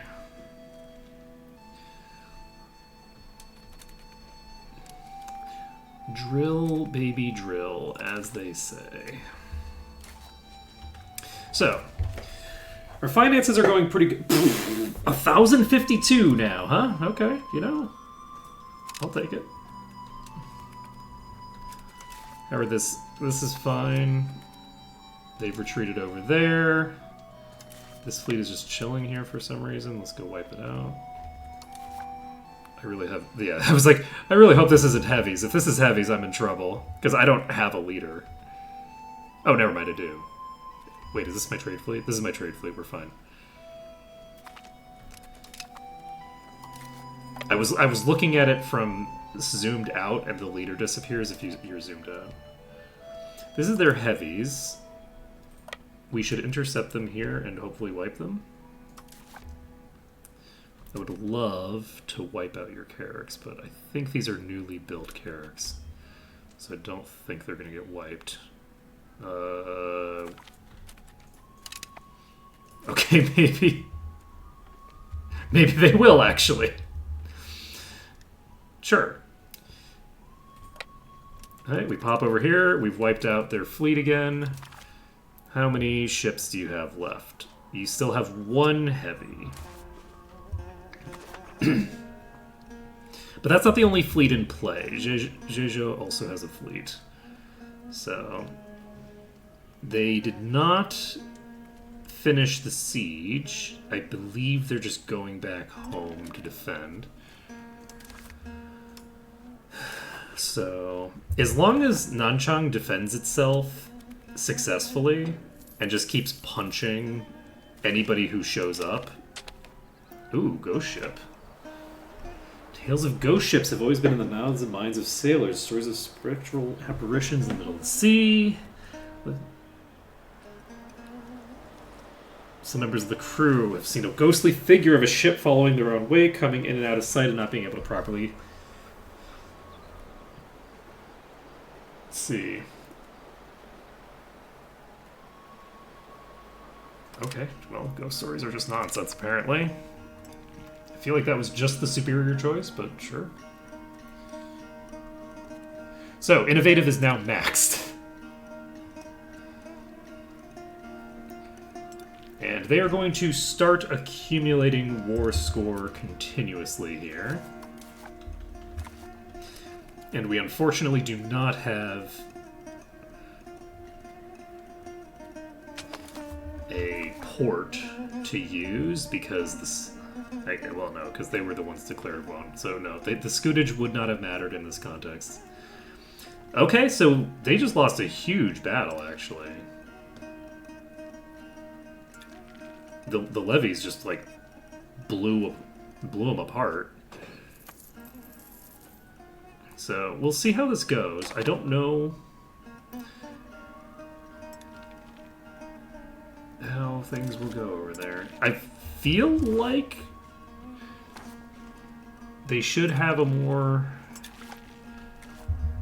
dangerous setup here, but... Okay, they just sent a fleet to go get wiped.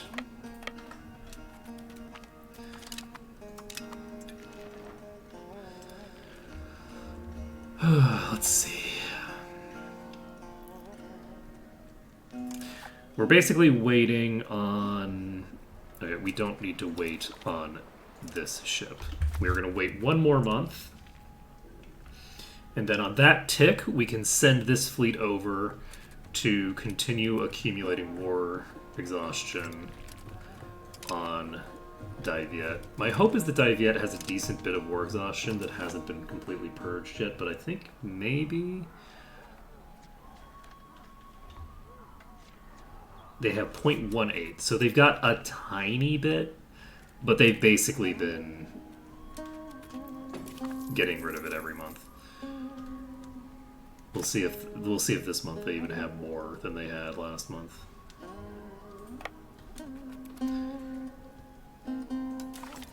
Okay. How is it? 0.2. That is a increase. And as long as it's going the correct direction, I'm happy about that. So...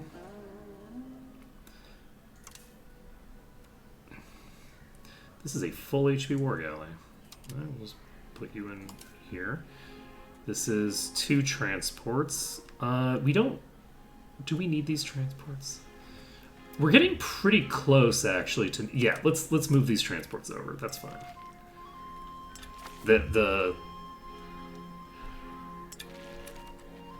Okay, yeah, go for it. Okay. We have another full HP war galley that we just add to our list.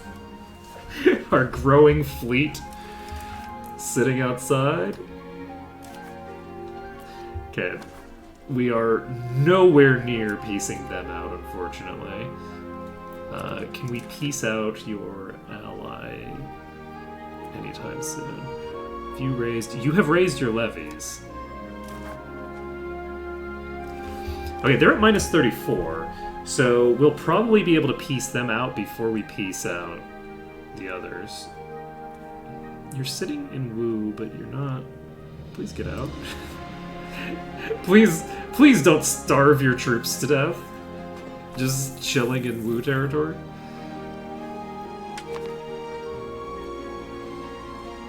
How are we doing, Sambas? Oh god, we've lost like 10% of the population of this province, and I don't think there's anything I can do to stop it. Not in the immediate term, anyway. Alright, let's go to the RGO builder again. And...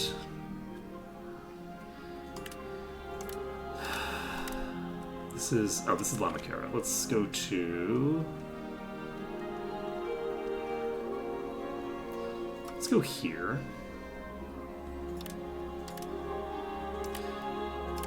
Love the idea of getting a bunch of iron added to my market, you know?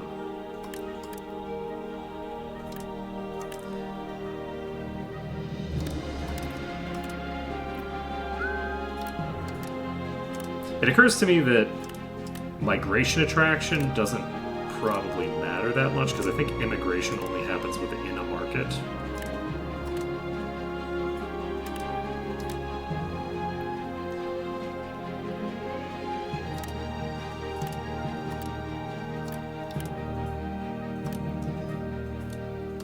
that's okay, I guess. We have a lot of places in this market, holy shit.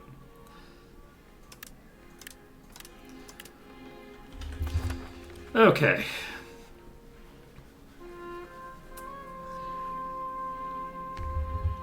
It's 12:56. I guess we're probably not going to be finishing this war before we end stream. It seems unlikely. Nanchang is just defending itself.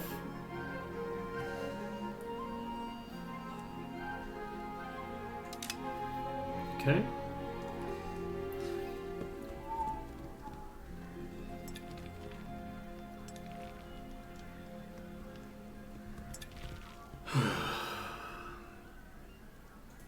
Are you a tributary or something? What happened with your war against Wu?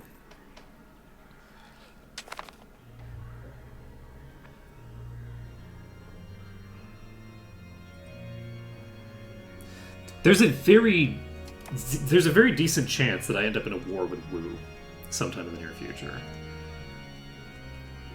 I really hope that this scootage problem is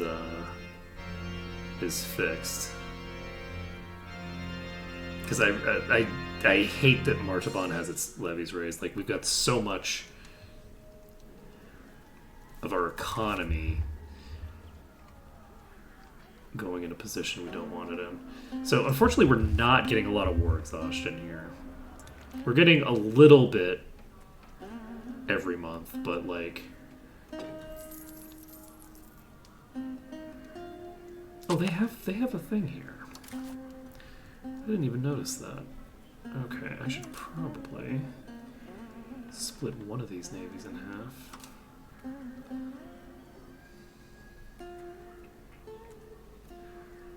Because we don't have the entire place blockaded.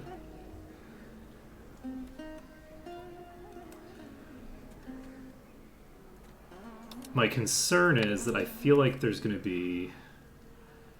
Is there not? There's not.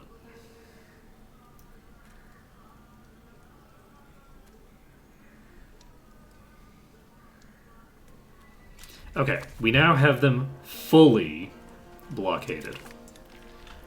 They don't have any coast that is not blockaded.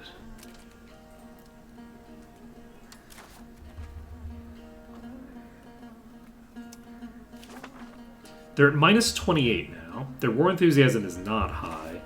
So we might be able to pull them out of the war. And by pulling them out, I think we basically pull everybody else out as well. So if we accomplish that, we should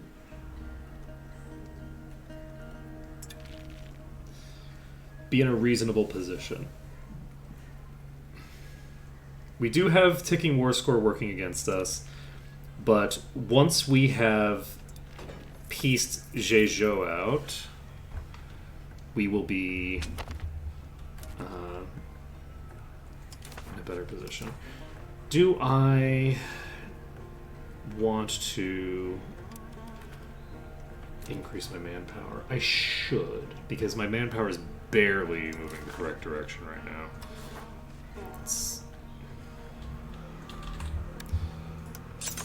Okay, let's figure out where we build the barracks. Preferably... You know, I'm just going to build 2 levels of barracks in Temasek. Oop. That's very rude of you to do that to me. I think we will... I would love to retreat out of here before my other fleet arrives, but doesn't seem like that's going to be how this goes. We might end up losing some ships here. Because we have like light ships and galleys and things like that that have just been sitting on the front line here. How does this stop me?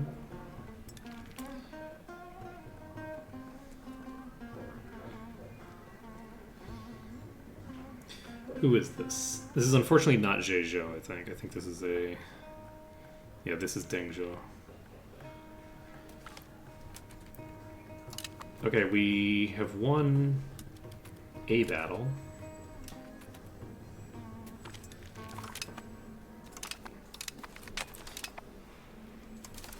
Okay.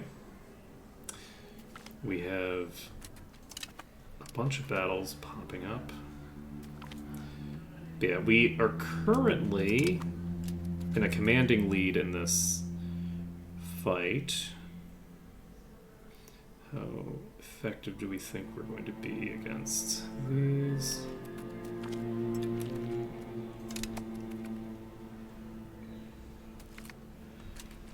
It looks like they are just going to continuously send out fleets of one to attack us. We have allegedly increased the number of ships that we have here, but I think that that's probably unlikely. 25 and 20. How are you in terms of health? You're actually pretty much completely healthy. You, however... get the fuck home. Let's send you back to Temasek, huh? Feel like you have some slight troubles. We're going to try to piece out you, but I guess we probably should just end here for now. It is after 1 o'clock, and I think that probably makes the most sense.